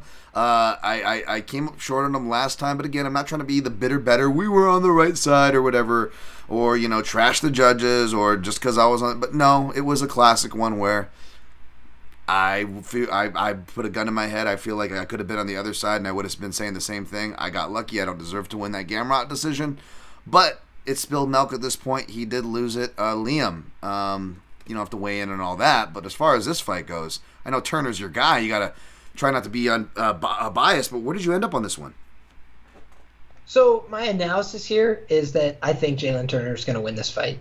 From a betting standpoint, maybe the numbers just gotten away from us at this point. Probably wise to leave this one well enough alone, because the one path I could see for Dan Hooker here, and the thing that's probably the most unremarked upon about his game, is his wrestling. And Dan Hooker is a guy that, as he's gotten older and as he's gotten a chinnier, I would argue, he's gotten a lot more insistent about wrestling these guys, especially think about the Nasrat Haqparast fight, where he likes to use his big body, his long frame. I think of the Mark Diakese fight as well, where they're having very contentious striking exchanges, and then he's grabbing a hold of him, taking him to the ground, mixing it up, and frankly, his submission game is very good, right? Like, I think his guillotine fundamentals are sick.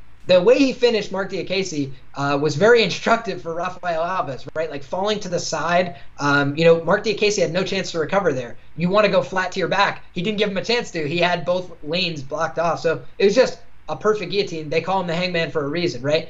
I think that the problem for him here is that Jalen Turner is the same size and a little bit bigger. I said this on my show, and I'm waiting for somebody to disprove me, but is Jalen Turner not the biggest lightweight in the history of the UFC? Like this, he's 6'3", he's massive, and he looks jacked. Like, I don't know how he makes the weight class. It's an anomaly. It doesn't seem real, but he does it every time, and I feel like it's maybe going to compromise him in terms of his ability to stay at this weight class for a long time because he's so big, but I think he'll do okay at 170 once he fully grows into his body as well.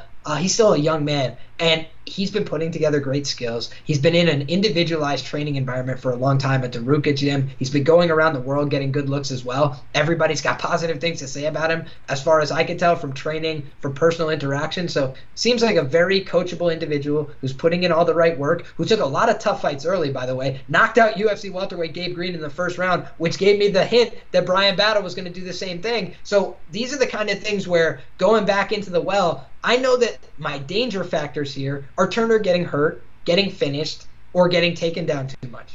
But that's probably 30% of the time here.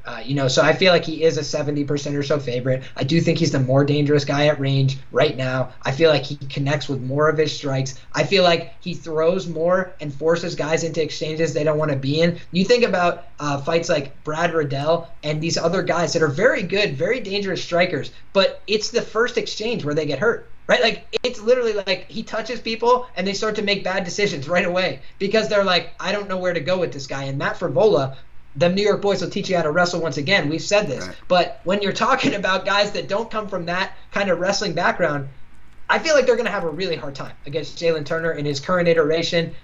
He's a really dangerous fighter, and I feel like Dan Hooker, his form lately has been poor.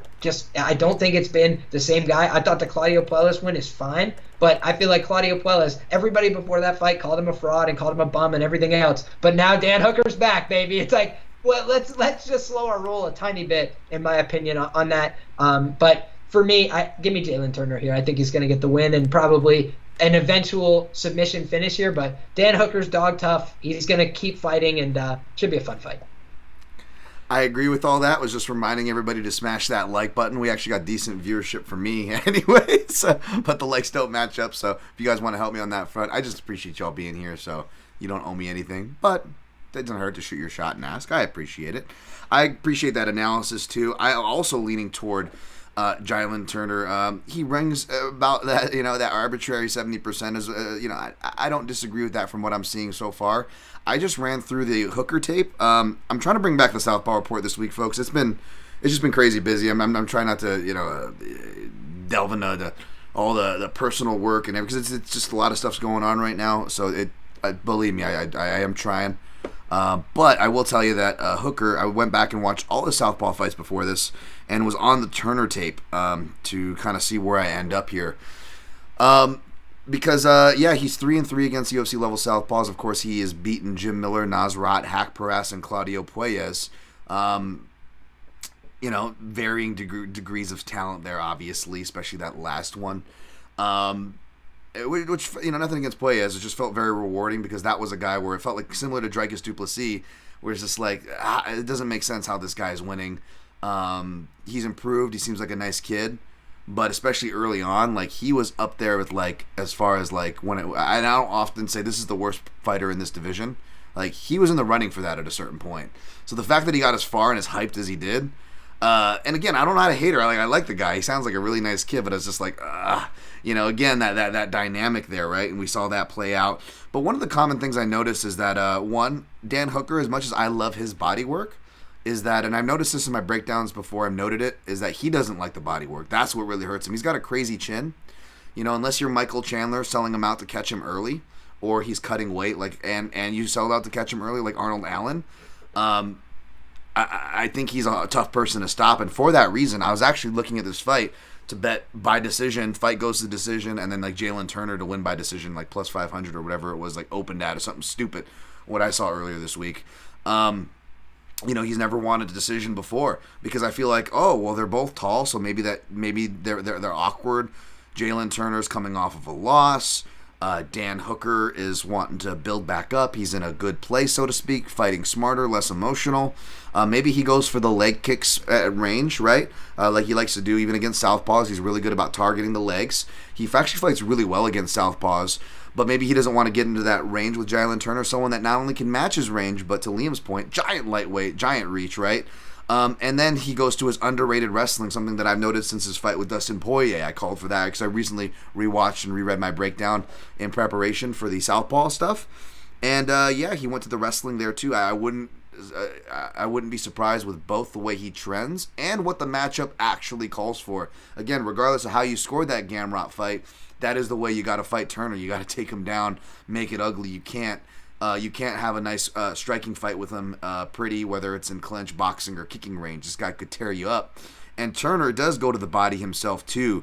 Shout out to my guy Fenyo posting those highlights of his fight with another tall guy, right?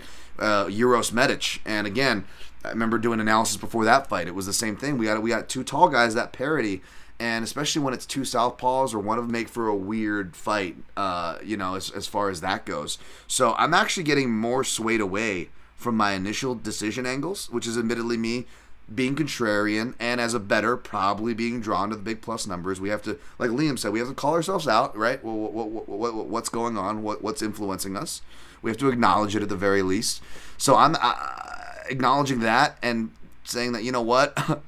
I went from thinking this fight maybe goes to the decision to where, like, I'm looking more at the under now, I don't think I play in any houses that have those cool props where it's like fight ends in round 2 and you get a nice plus number no matter who wins. You just pick the round it ends, because I feel like this fight ends in round 2.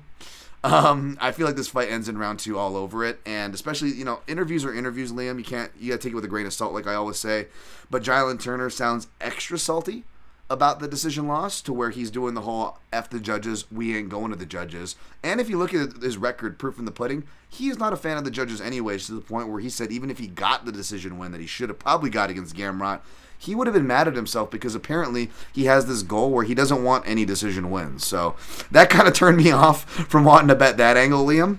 I'll see where I end up, but I want to give myself the right to finish my tape and not influence myself and mislead any of my audience. But yes, I'm looking at Jalen Turner and I'm looking at round 2. If you're playing Dan Hooker, I don't blame you.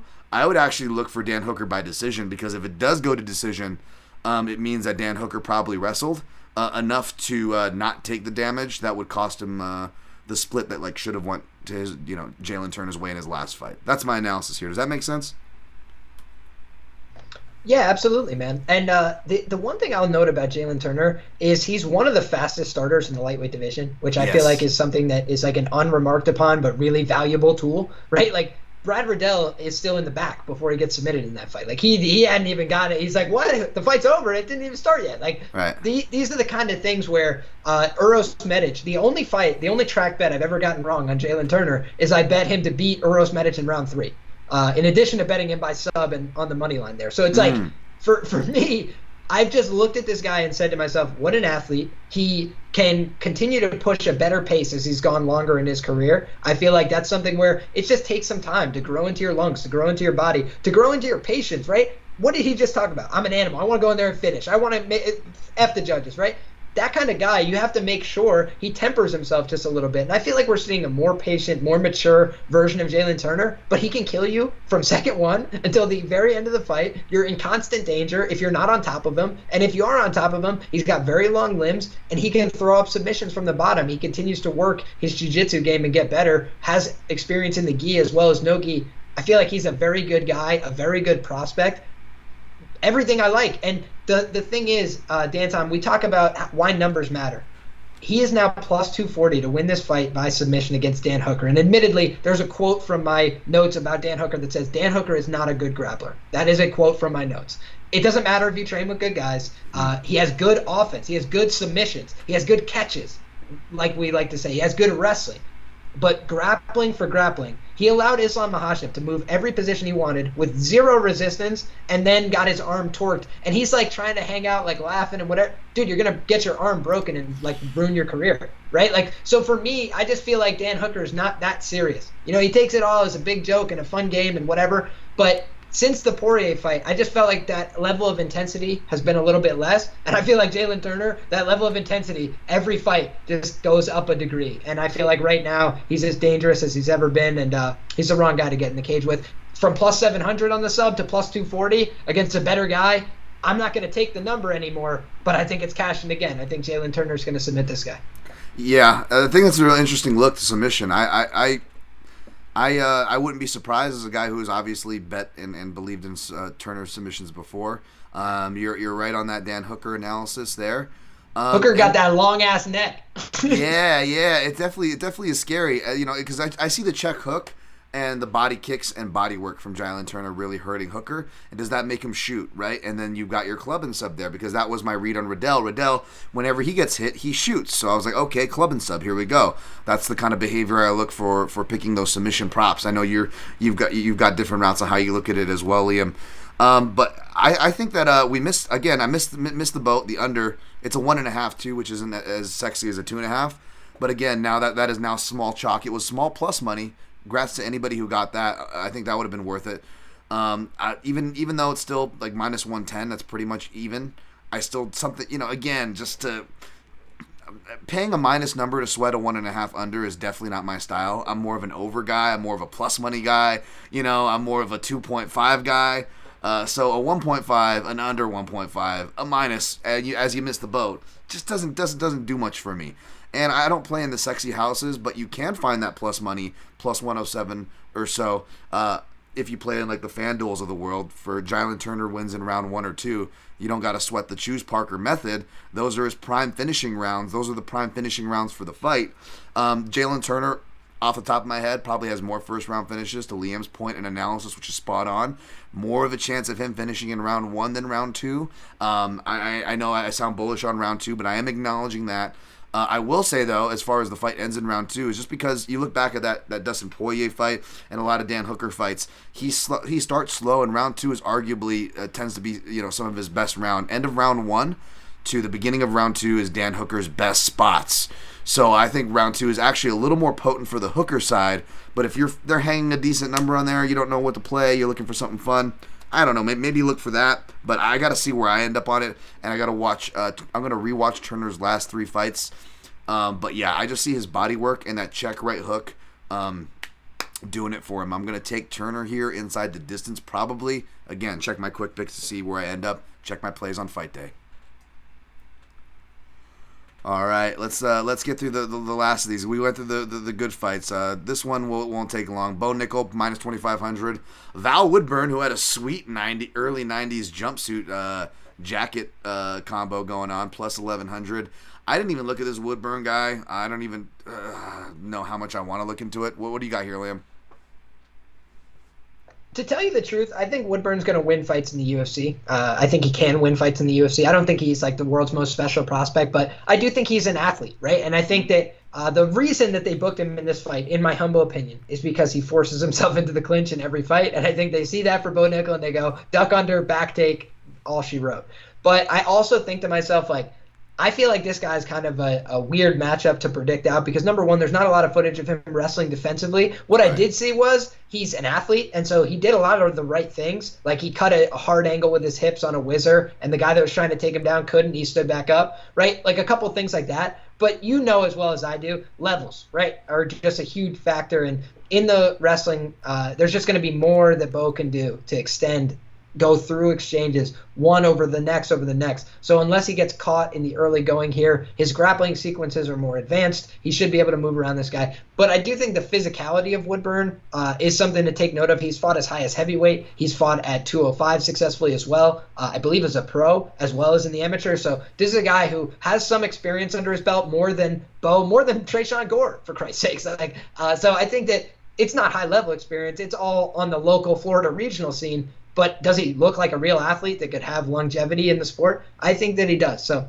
for me, I think that Bo Nickal at the huge price is not advisable. It's not appealing. It suggests he wins like 99% of the time. He probably does, but it's like there's just no value there. So I feel like it's a dog or pass situation in the most classic sense of the word, but you're probably going to look for props here or unders or things like that. I've had a great record of betting Bo Nickal fights because I've been very high on the guy. I knew he was going to come in, get a lot of favorable matchups, and his submission game checks out. I've seen him grapple black belts. I've seen him grapple on the UFC Fight Pass shows back in the day. I can't remember if it was Quintet or Fight Pass Invitational. It was one of these gimmicks that they do on Fight Pass, which I love. I love those grappling events. They're really interesting to see those kind of dynamics play out. We saw, like your point before about Alex Perez, he went to a draw with Roman Bravo Young in a grappling match the other day. So this is the kind of fight where I feel like we're getting Bo Nickal in a more interesting fight in some ways than Tresean Gore, but I think he's going to finish this fight in the first round, more than likely via submission, because I think his opponent's really tough. I think you're going to have to put him in a choke and get him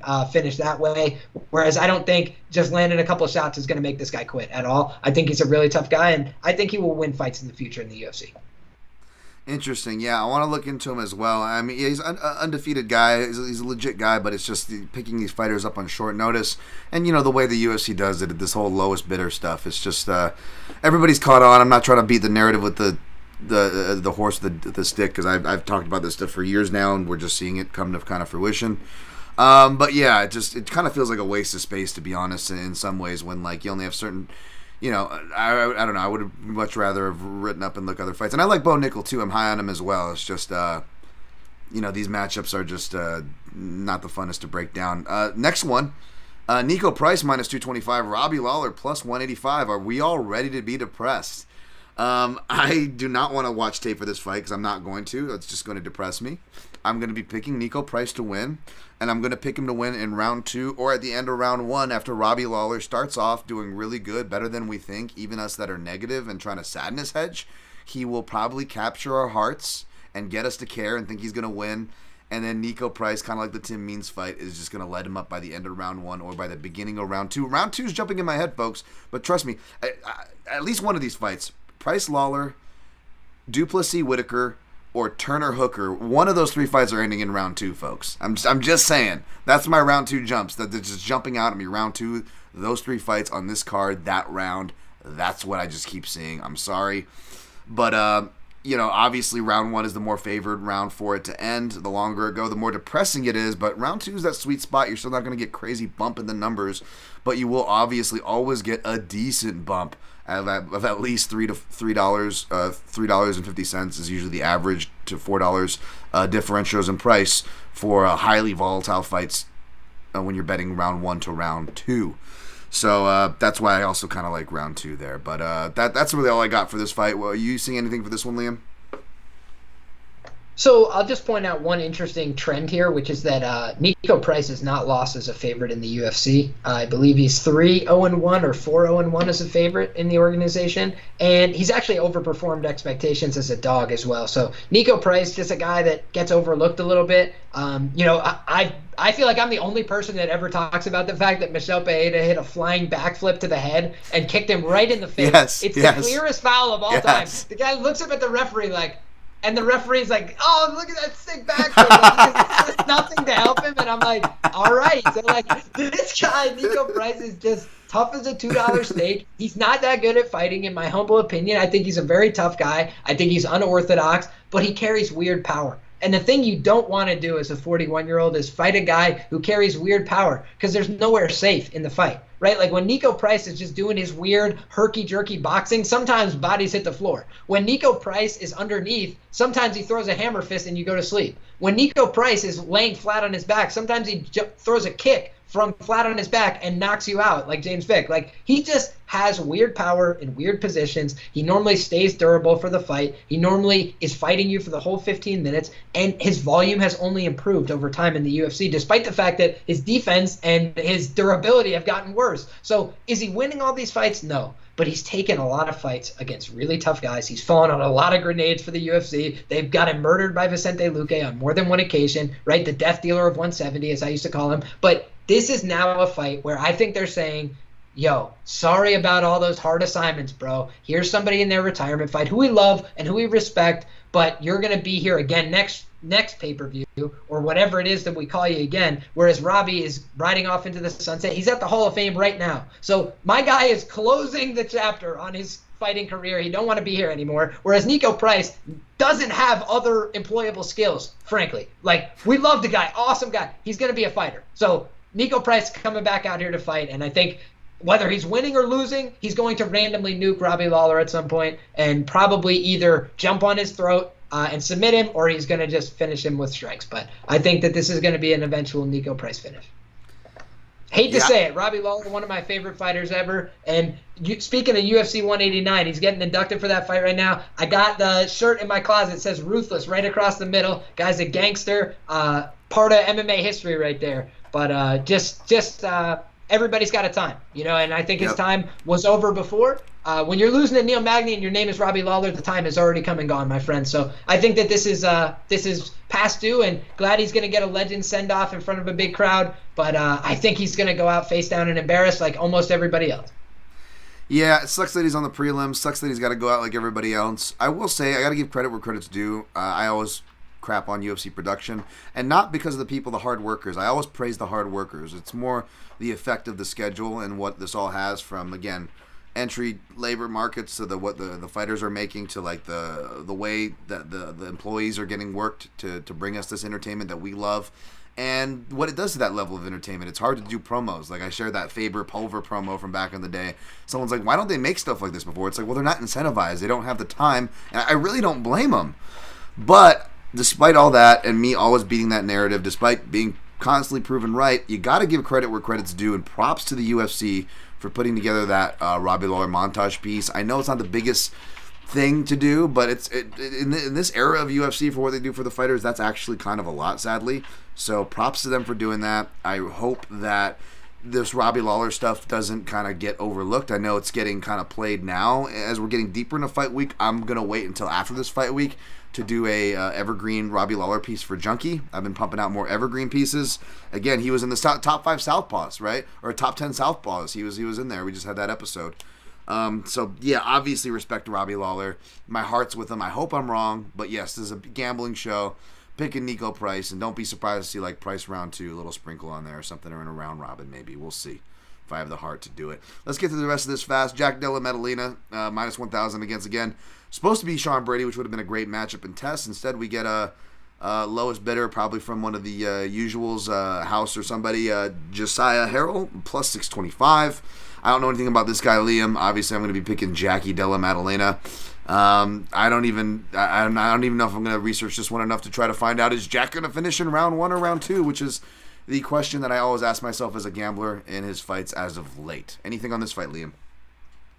Yeah, I'll be brief on this, but Josiah-Harrell, I think, is a pretty tough guy, all things considered. He's fought at 155, 165, and 170, so he's moved around a little bit. I think he'll do his best work in the UFC at 155 for obvious reasons, right? If you can make it, I don't think Jack Della's making 155, you know what I'm saying? So I think that for Harrell, what he brings to the table, he's a former Ohio wrestler in high school. I can tell you from personal experience, the boys in Ohio know how to wrestle as good as anywhere in this country. I've wrestled guys from PA, I've wrestled guys from Ohio, from Florida, from California, all over the damn place, and they're about as good as it gets, okay? Ohio makes a lot of tough guys as well. So I think the thing that stood out about Harrell is he's not the most put together, rounded out skill set you've ever seen, but the intangibles are there. Because he'll be losing a fight in one round and come out in the next round and finish the guy in 30 seconds by getting to one really dominant position. He's got insanely heavy hips. So when he gets on top of people, he goes hip down from the back mount. You know what I'm talking about? Yeah, it's like the first position in fighting. Oh, yeah. Dude, he does that to everybody, though. And he's brutal with it. So, as soon as he gets there, the fight's over. That's the one thing for me that makes him an interesting enough dog where, I feel like Jack Della, if he's going to lose a fight, it's going to be on the ground. It's not going to be on the feet. And I think that for Harrell, right, from self-preservation, I think after he eats one punch from Jack, he's going to be like, I need to wrestle my ass off right now to survive. And so I think we're going to get takedown attempts. Frankly, I think I would be a little bit surprised if Jack Della stuffs all of his attempts, because I do think this guy is weirdly strong. What do they call him? Muscle hamster, I think. He's just a weirdly built dude, and he's going to go for takedowns. He's going to try and get reactive elbow pulls and stuff. He's going to do some tricky stuff.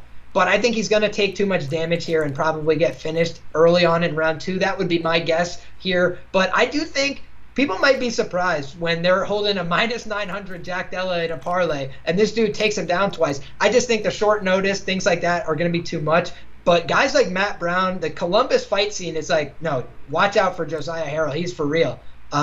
So I think he's getting the right kind of seal of approval, but we've also seen guys like Dobson and a couple other guys from the Columbus scene come in with 6 fights or 7 fights, and they're too raw for primetime. And I think that this is a little bit too much too soon, but I think at 155, another guy brought on short notice, huge underdog here. I think he will win fights in the UFC at 155. So those are the kind of guys where I'm not ready to go lay these huge prices against them because they're a massive unknown. And unknown shouldn't make the line wider. They should push it closer to 50-50. So just some theoretical things that will make sure I'm not parlaying these big minus 1,000s and whatever, because this is the most stupid sport in the world, as you know. We love it. It's awesome, but it's volatile as all hell. So when you're saying somebody's 95% to win a cage fight, just ask yourself, what banana peel do you want to step on? Exactly. I mean, you should be questioning minus 350s or minus 400s in the sport, to be honest, much less minus 1,000s. And I love Jack Della Maddalena. Obviously, we're no fools when it comes to wrestling or where Bo Nickal comes from or his ceiling. That being said, even with those, especially when it's, and not picking on the ladies, but especially with WMMA folks, but even with these top shelf prospects, you don't owe anybody an explanation if you want to go out there and sprinkle a little bit on a plus 1,100, folks. You don't owe anybody an explanation in this game. You could do that long term as long as you're keeping small, safe, and consistent. You might even be up. You pick those spots, well enough. And again, you don't have to explain to anybody. And I will say, Brownie over here, the dog, come here, Browns. She only showed up for, I don't know if this is accurate, and the dog showing up in podcasts when they bark on Breakdown Podcast, folks. Ooh, maybe the dog's live they're talking about. Brownie showed up in the main event, the co-main event, and this fight. That's when the dog showed up in the podcast. So keep an eye on those dogs, folks. That'd be crappy for Jackie Della Maddalena, but yeah, man, I'm you got me interested, Liam. That's a good breakdown there. Rio Sozen Truesdale in the chat says Jack Slack has a beautiful Robbie Lawler tribute. He does. I shared it. Shout out to my guy Kyle Mack as well. Combat Chronicles podcast. Of course, you can follow them. He released an excellent Anderson Silva piece, as today is the 10-year anniversary of him and Weidman when he lost to Weidman, which is crazy. Fantastic piece from him. So I want to give him New York that boy's been up for 10 whole years. Can you believe that, Dan Tom? New York That's boys crazy. staying up 10 years. Hey, New York in the house. I got I got love for you New York folk over there. I used to be a brief resident myself. Denise Gomez plus 290. Yasmin Jauregui minus 375.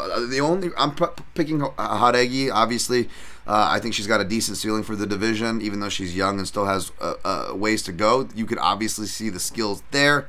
And the only reason why I would look into this fight, which I admittedly haven't, is because this would be the only thing, like if I were to parlay, I would see if I could maybe get to a plus number if I do Jauregui, and then I do the Australians. I get some Volk and Robert Whittaker. I don't know what those three give me, but I probably won't be doing that even if that did end up in plus money.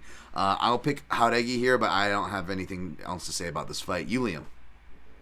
So this is an interesting one for me because Denise Gomes came out in her last fight, looked aces, right? After showing up and getting kind of audited by Loma Luke Boonmi. Right. Loma Luke Boonmi training out of Bangtan Muay Thai, good gym. So no real skin off her nose there, but did give up a bunch of takedowns, looked a little bit off balance, a little complacent playing from her back. She's Carol Rosa's girlfriend. They're both out there getting into some grappling competitions in Brazil, Parane Valley Tudo product. So she's very skilled. She trains with world-class women, but she's 23 years of age. She's not above making mistakes. I do think that problems in that fight with Loma was that she was starting to slow down a bit. She's a girl that throws a lot, bad intentions, swinging heavy. And I think that ultimately in this fight, she might have some success early, but I feel like Jauregui is probably going to come on strong as the fight goes on. She's a girl that's built into her wins in the past. Yasmin Lucindo, another high-level prospect in my view, another Brazilian on the rise that has shown much more class in subsequent fights. But again, they're giving her these girls while they're still young, right? Yeah. Younger than her. She's 24 years of age. She's a 23-year-old. She fought another young girl in Lucindo. Estela Nunes, that was a very favorable matchup. I cashed the plus 200 ITD. I cashed the minus 300 against Yasmin Lucindo. So now I'm looking at this number and I'm saying probably an unplayable number, but I have Jauregui, and I think that I might make the same donation I've made twice before. I haven't said this on any other shows, I don't believe, so I'm going to give this to you. But I have donated 0.25 units on her submission prop twice in a row, and she is fighting a brown belt here. She is a purple belt. She does throw a lot with the hands, so I wouldn't be stunned if it was a knockout. But it's, again, 13-1 here, and I think the cardio dynamics suggest that she could potentially outlast her opponent, hurt her, and submit her, because I don't think D. Gomes is like a lot of other women that shell up when she's getting hit. And I don't mean that in a disrespectful way. I just mean it's logical self-preservation. I'm getting hit, cover up. She's a fighter through and through. I think she would rather try and scramble to a new position, try and build up our base. That leaves you open to getting submitted. And I feel like in this fight, it could happen to her down the stretch despite the credentialing difference. So for me, I think Jauregui by sub at 15-1 or whatever it is a little bit too wide. Wow, I don't hate that at all, by the way. Yeah, especially in WMMA where the subs are prevalent. MMA in general, we've seen that ranks don't matter in men or women's divisions. But yes, not to pick on the ladies, we do see more upset submissions as well as upset submissions, not just by the odds, but by the rankings and on-paper skill as well. So to your point, Liam, check the ends by sub as well. Ends by sub, I feel like, could be a similar price because we've got such a big dog. And Denise Gomes is a BJJ brown belt, taking on a Mexican girl who's very tough. And again, what is her path to victory? Probably getting on top of her, looking for her own dominant positions at some point. So just a couple things to think about. I think that's a great shot. Speaking of fights to end by sub, we're going to get to my man Mark Fellows here. Let's go, Jimmy fucking Crute. Despite getting dropped 3 times by Alonzo last time. All right, let's go. Let's go, Mark. Australia. Jimmy fucking Crute. I took Jimmy Crute last time. I was like appalled. I was like, I am losing. This was bad. Wow. He's showing up bad, and a guy training with Pat Barry showing up much better than I thought, leaving Fortis and then going to train with a random dude who I don't know if he's training really anybody else minus his girlfriend right now. I don't know what the situation is. I'm not trying to judge. I was just like, it was a weird circumstance. But Menifield both showed up and then showed up enough to throw it away as well with some cage grabbing, getting tired, all the stuff that he's been susceptible to, and allowed Jimmy Crute kind of back into the fight. Enough to get a draw. They're rematching here. Honestly, I'm probably going to stay away, but I'm going to pick Crute again here. I am going to pick Crute again here, but like, this fight just seems so stupid, nothing would surprise me. Liam, you got anything on this one?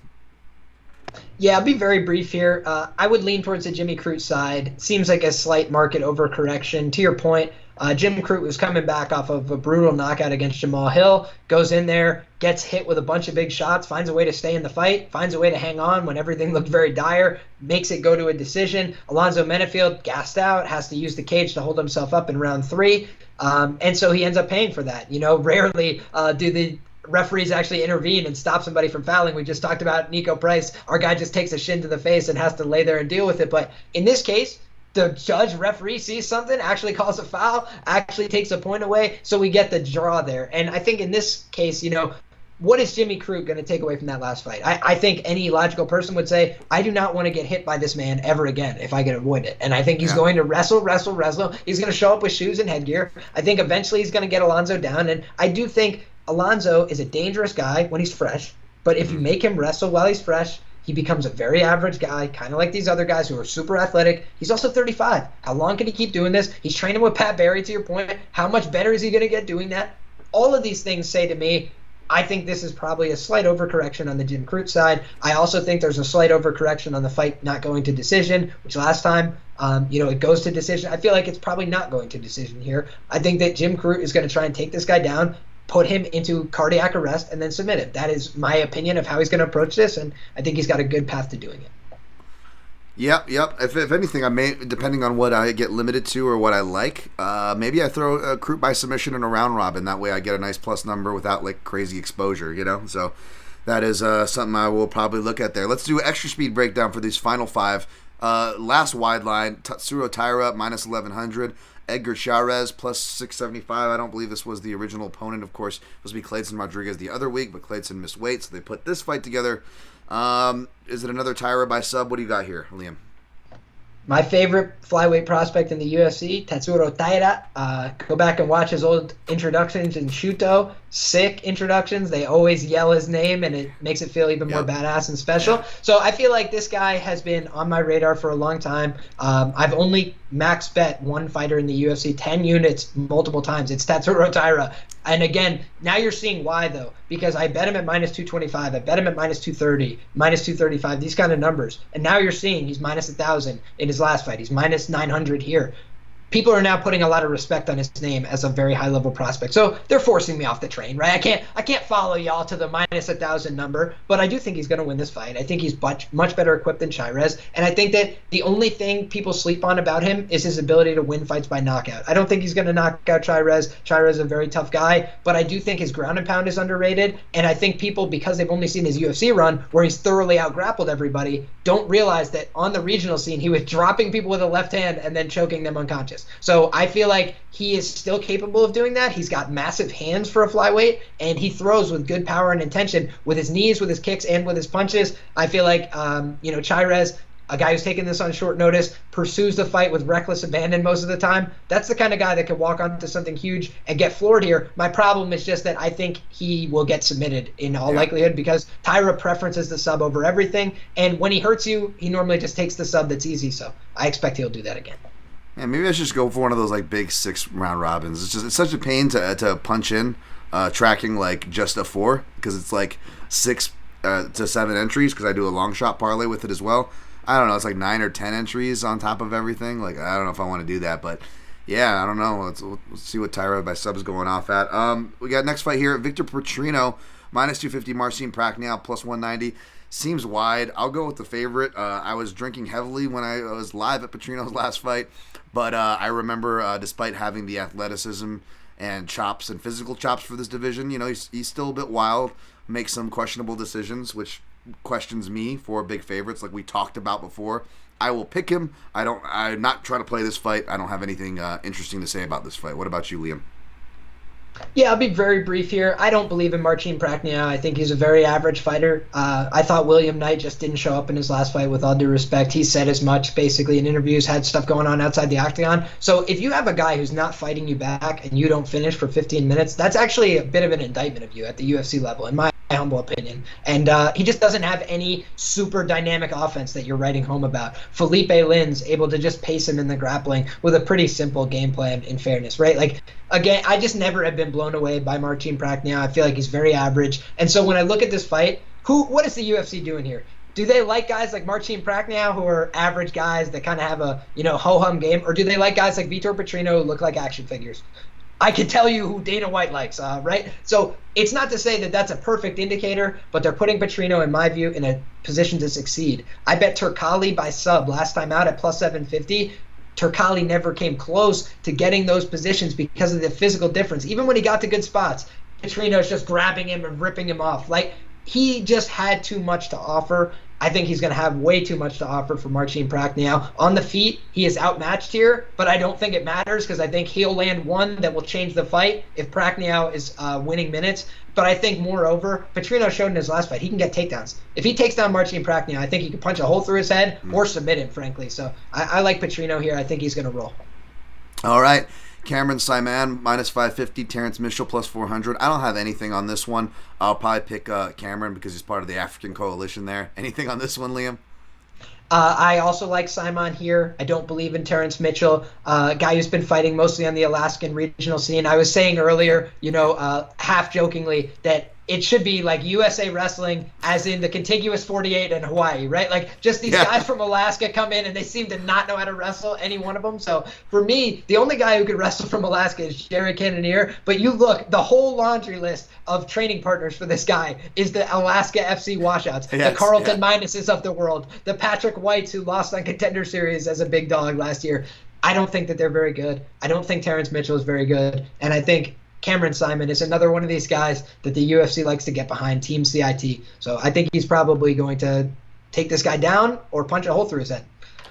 And I figured dudes would be wrestling with dudes in Alaska just to stay warm because of the numbers, but I guess not, if you know what I'm saying. But we don't have to go down that road. All right, no, that's a good. Yeah, that's right. I actually do remember Mitchell from that tough stint when he actually saw non-Alaska competition and did not look good, to your point. Jesus Santos Aguilar minus 140, Shannon Ross plus 115. I don't have anything on this. Probably end up with the favorite because Shannon Ross, what I do remember him, is not durable and is already kind of had health issues and one foot out the door, I believe, already. So I'll probably end up going Aguilar. But do you have anything on this, Liam? Nothing too bullish, but I'm with you, man. I think Aguilar's the side here. Shannon Ross, I mean, he was available as high as plus 285 at one point. So I obviously understand people coming in at those numbers. Jesus Aguilar has like the shortest reach in the division, and he's also, just not a guy with a lot of knockout wins. We see Shannon, in fact, none. But Shannon Ross is a guy who's very susceptible to being knocked out. He's been submitted before. Jesus Aguilar probably has a ground advantage here. He's at a bit of a size disadvantage, but I don't believe in Shannon Ross. I think he's too susceptible to being hurt to be a professional fighter at this stage of his life and his career. And I think Jesus Aguilar, while not the most dangerous guy, he's very insistent on his offense, and he stays dangerous throughout a fight. Edgar Chairez, who's fighting Taira, got submitted by Jesus Aguilar in the 5th round of a fight that they had because Aguilar stays aggressive. And I think that he will do that here as well, and I think eventually he will find Shannon Ross a opportunity to check out, and he'll take it. Sounds like that checks out. More familiar with the last fight, Estevan-Ribovics, minus 155, Kamuela Kirk, plus 125. I never had that big of a high hopes for Kirk, but I only say that not to be a dick, but just to say that even then, he still came way lower than what I expected, and I never expected much from him. Whereas Ribovics is a guy who you want to be careful about saying someone looks good in a loss, but like he's got the body work, the little slickster movement, like he does a lot of the swag that I really like and have kind of an eye for. So that's probably swaying me here. So I'll probably pick Ribovics, but I don't know if I want to invest in this fight. Anything on this last one, Liam? Yeah, man, I think, again, we're going to agree here because my initial read before I watched any tape on this fight was Kamuela Kirk had to be the side because he was big plus money. He has more experience overall and in the UFC. He's a little bit bigger. He's got the reach advantage. All these things that you kind of want to see. And also, I was like, Ribovics, when you get taken down 11 times, it does suggest that just like your ability to adapt in the fight is maybe not what it needs to be. And he's young, right? It's his first UFC fight, so you expect some of those things. Whereas I feel like now he's going to come in with a little more confidence, more beatable opponent, right? Loic went out there and got smashed in his last fight, but Mateusz Rebecki was like very highly touted as a prospect, and then he went out there and had one stinker in his UFC debut, and everybody thinks, oh, he's a bum, he's a fraud. I thought to myself, I was like, wow, Mateusz Rebecki, the love has gone all in the opposite direction. And now we see, Loic, that win, now people are devaluing it, but it's like he took that fight on short notice, changed an opponent. Ribovics still showed he wanted to be there the whole 15 minutes. He tried his best. He got his best success in round 3. Yep. Kamuela Kirk is moving up in weight. That could probably be beneficial to his cardio here, but he's still 29 years of age, later on in his career, hasn't been at the weight for a while, and he's taking on a guy who's probably a little more frenetic in his pace and his movement. So unless he submits him early or gets to really dominant meta positions that we always talk about, like the body triangle, I think Kamuela Kirk is not going to be able to keep the same pace that Ribovics is able to keep. So I think Ribovics will probably take over and win the fight later on via TKO or decision. But I do think that Kamuela Kirk in the early going has a chance to win round 1 here, and kind of, maybe live market entries on Ribovics could be good. The only danger is, they might just swing it out in the first round and make it a little bit more of a slugfest. But I feel like Kirk's going to come in here with a takedown game plan, personally, based on what we saw last time out, right? Loic kind of laid out a blueprint for how you could beat this guy, which is stay on his hips the whole fight. So I feel like that's what we'll see as an attempt, but I'm not sold on Kirk like you are not, and I think Ribovics is going to get the win here. Yeah, I forgot about him going up in weight too. I was aware of the size, but I forgot about him going up in the weight, which took my one angle away, which I'm a big round 3 guy, despite saying a lot of round 2 leans this card. You know me, I love my round 3s. Shout out to D-Love, Master of Love out there. But I love my round 3 plays, but the thing is, Ribovics seems like good for it. But yeah, if Kirk is moving up, does that mean his gas tank gets better? Because that was one of the things I've always remembered from his game too. Definitely does not finish as strong as he starts. But yeah, good stuff there. Awesome. All right, folks, get your last minute questions or whatever in the chat. To-dos, likes, appreciated. Shares, all that stuff is fun. Give my man Liam a follow. I'm going to give him a chance to say his piece and where you can plug, follow, support, and the like for him. But before we do that, I just want to do a quick recap of picks and plays. Liam, you'll be able to do yours if you'd like to. I don't have very many plays to recap, but I'm just going to recap down the line here. This is what I'm taking, not for not for Liam. We are on different sides on some of these fights. I'll be taking Volkanovski over Rodriguez, taking Pantoja over Moreno, taking Whittaker over Du Plesis. I'll be taking Jalen Turner over Dan Hooker more than likely. Safely to say I'll be taking Bo Nickal over Woodburn. My heart's with Lawler, but, I'll be taking Price over Lawler. Jack Della Maddalena, I'll be taking him over Harrell, despite the crazy odds again. Jauregui over Gomes, feel a little better about that one. Feel a little better as far as knowing of these guys. I don't know how good I feel about taking Crute over Menifield. Hold on that as I'll tease a potential play there. Taking Taira over Chairez, taking Petrino over Prachnio, taking Saaiman over Mitchell, confident enough in those. Taking Aguilar over Ross, confident enough in that. Ribovics over Kirk. That's who I'm taking as far as my plays. The only thing I'm officially on right now is Pantoja plus 185 for 2 units.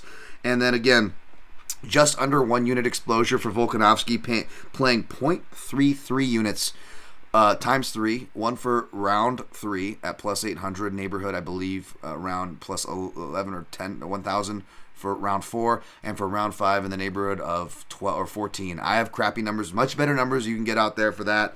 That's what I'm on for my round robin. I'll probably have Pantoja by decision in there. I don't know if I'll have any Volkanovski round props because there's some other round props that may jump out to me. So maybe I'll throw some Crute sub, and then maybe the last remaining 2. I'll see if like a Price round 2, a Turner round 2 or something, or a Whittaker round 2. I probably want to get some Whittaker involvement in there because I don't know what I'm going to do. I'm going to talk myself out of doing something stupid and playing the units again because I would probably be asking to lose if I lay 8 units on Whittaker. Maybe I just parlay Whittaker, Volk, and Jauregui, and if I can get plus money out on there, I just do that, and then I keep it the plays small. Liam, feel free to recap any picks you want. Feel free to recap any plays you want, but please plug your stuff, plug your handle that's shown below you. Plug whatever the hell you want, buddy.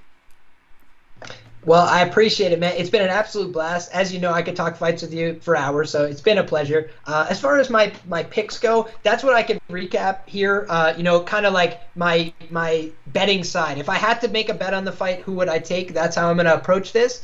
Because I haven't placed any bets on this card. I tend to bet a little bit later on in the week. As a primary underdog bettor, a lot of times underdog prices improve over the course of the week. So sometimes I get in early if I feel like the line's going to move, but other times I kind of wait it out and play and see. But here is how I would approach it. If I had to take a bet on every fight, money line purely, this is what I would do. I would take Yair Rodriguez if I was forced to make a money line bet. I would take if forced to make a money line bet, I would probably lean Pantoja plus 185. But truthfully, that fight is perplexing to me. Yeah. Du Plesis, I would have to go dog or pass. So for the top 3, I'm thinking Moreno is probably the one I think I would understand why people got there. But I also think that I couldn't touch that fight from a favorite standpoint. Jalen Turner, I believe, will win the fight. And I don't think he's a good betting side, but I think he's going to win the fight. Bo Nickal is completely unplayable in my view, but I think he's going to win the fight as well. Robbie Lawler is not a playable fighter in my view. He's retiring. I think Nico Price is sneaky chalk. I think that Jauregui-Gomes is more live than the number would indicate, and I think he's still going to lose probably by knockout in the first or second round. But I do think he's going to get takedowns, or at least one takedown. I think he gets one takedown. That's my bold claim for Jauregui-Gomes. Shout out Ohio Wrestling. Yasmin Jauregui, I believe, will get the win, but I don't think Denise Gomes is a pushover. I think Crute's going to get the win. I think he will get the finish. Interesting fight, though. I think Taira gets another win in the column. I think it's probably in round 2. Shout out to my guy Dan Tom with the round 2 shots. I think it's going to be a round 2 finish for Taira here. I think Taira is a tough guy. I just think he's outpositioned. Petrino, I think, is going to get the win here and maybe surprise people. I haven't given many big plus numbers, but one plus number I'm looking at as it opens on domestics is Petrino by sub. I don't think people are going to give it any credit here. I think Turkali's a better grappler than Prachnio, and I think that that's a way that this could end, that bettors get burnt, because I think a lot of people are going to see Petrino by KO at minus 160 and be drawn in, and I don't think that that's the sharp look. I think take the ITD, take the money line, or go ahead and try and get contrarian because I think there's a little bit of value there. Prachnio, not a very good grappler, could get buzzed on the feet and submitted as well. And we saw Petrino very committed to grappling last time against a better grappler in my view. Turkali's gone, to the distance, I believe, with Alexander Gustafsson, pure grappling match. Now back to the recap. Saaiman, I think, is going to win. I believe Aguilar and Ribovics as well. So I think it's going to be chalk to get us started. I think we're going to end with some live dogs. So absolutely brilliant recap. And my man, it's been a blast. So you can find me everywhere, guys, talking about these fights at Liam Picks Fights. That's on YouTube. That's on Instagram. That's on Spotify and podcasts and whatever the hell else you guys listen on. And I appreciate the support. It's always a pleasure talking about these fights with other fight fans. And right back to work for me always. So hopefully we get the win this weekend, riding a 2-event win streak. And we had our guy Dan Argueta on a push the week before. So 2-0-1 in the last 3 events and looking to make it 3-0-1 here this weekend. Tough card, tricky card, a lot of big favorites, but picking our spots, looking for some big dogs to come through, and hopefully somebody makes it a happy evening for us.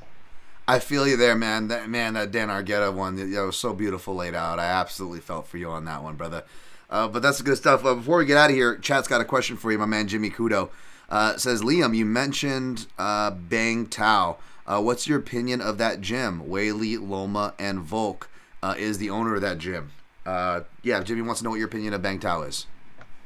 Very solid gym. Hickman brothers are very good. I think that Volk, if he's going to put his name on it, it's going to be championship level. It's going to be high level stuff. I think they get great training there. But I also believe, when you look at Volkanovski, running a gym is an obligation. So that's the one person that I feel like doesn't benefit as much from it.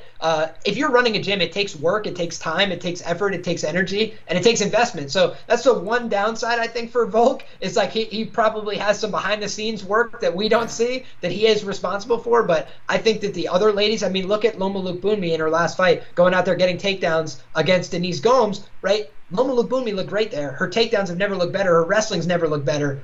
That doesn't happen by accident. She's training with Americans in Thailand that are very good wrestlers. So for me, the Hickman brothers don't get the plaudits they deserve. I mention Bang Tao almost every time that I talk about Volkanovski as well because he brings in world-class fighters, right? He brings in good training partners. So it's good stuff.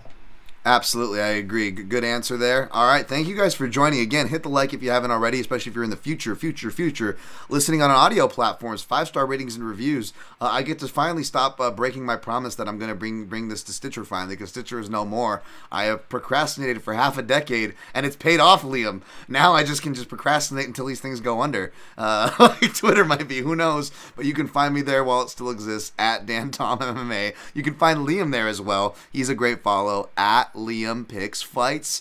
Follow us, support us if you want, do whatever the hell you want, enjoy the fights this weekend, good luck on your picks and plays, and always protect your neck.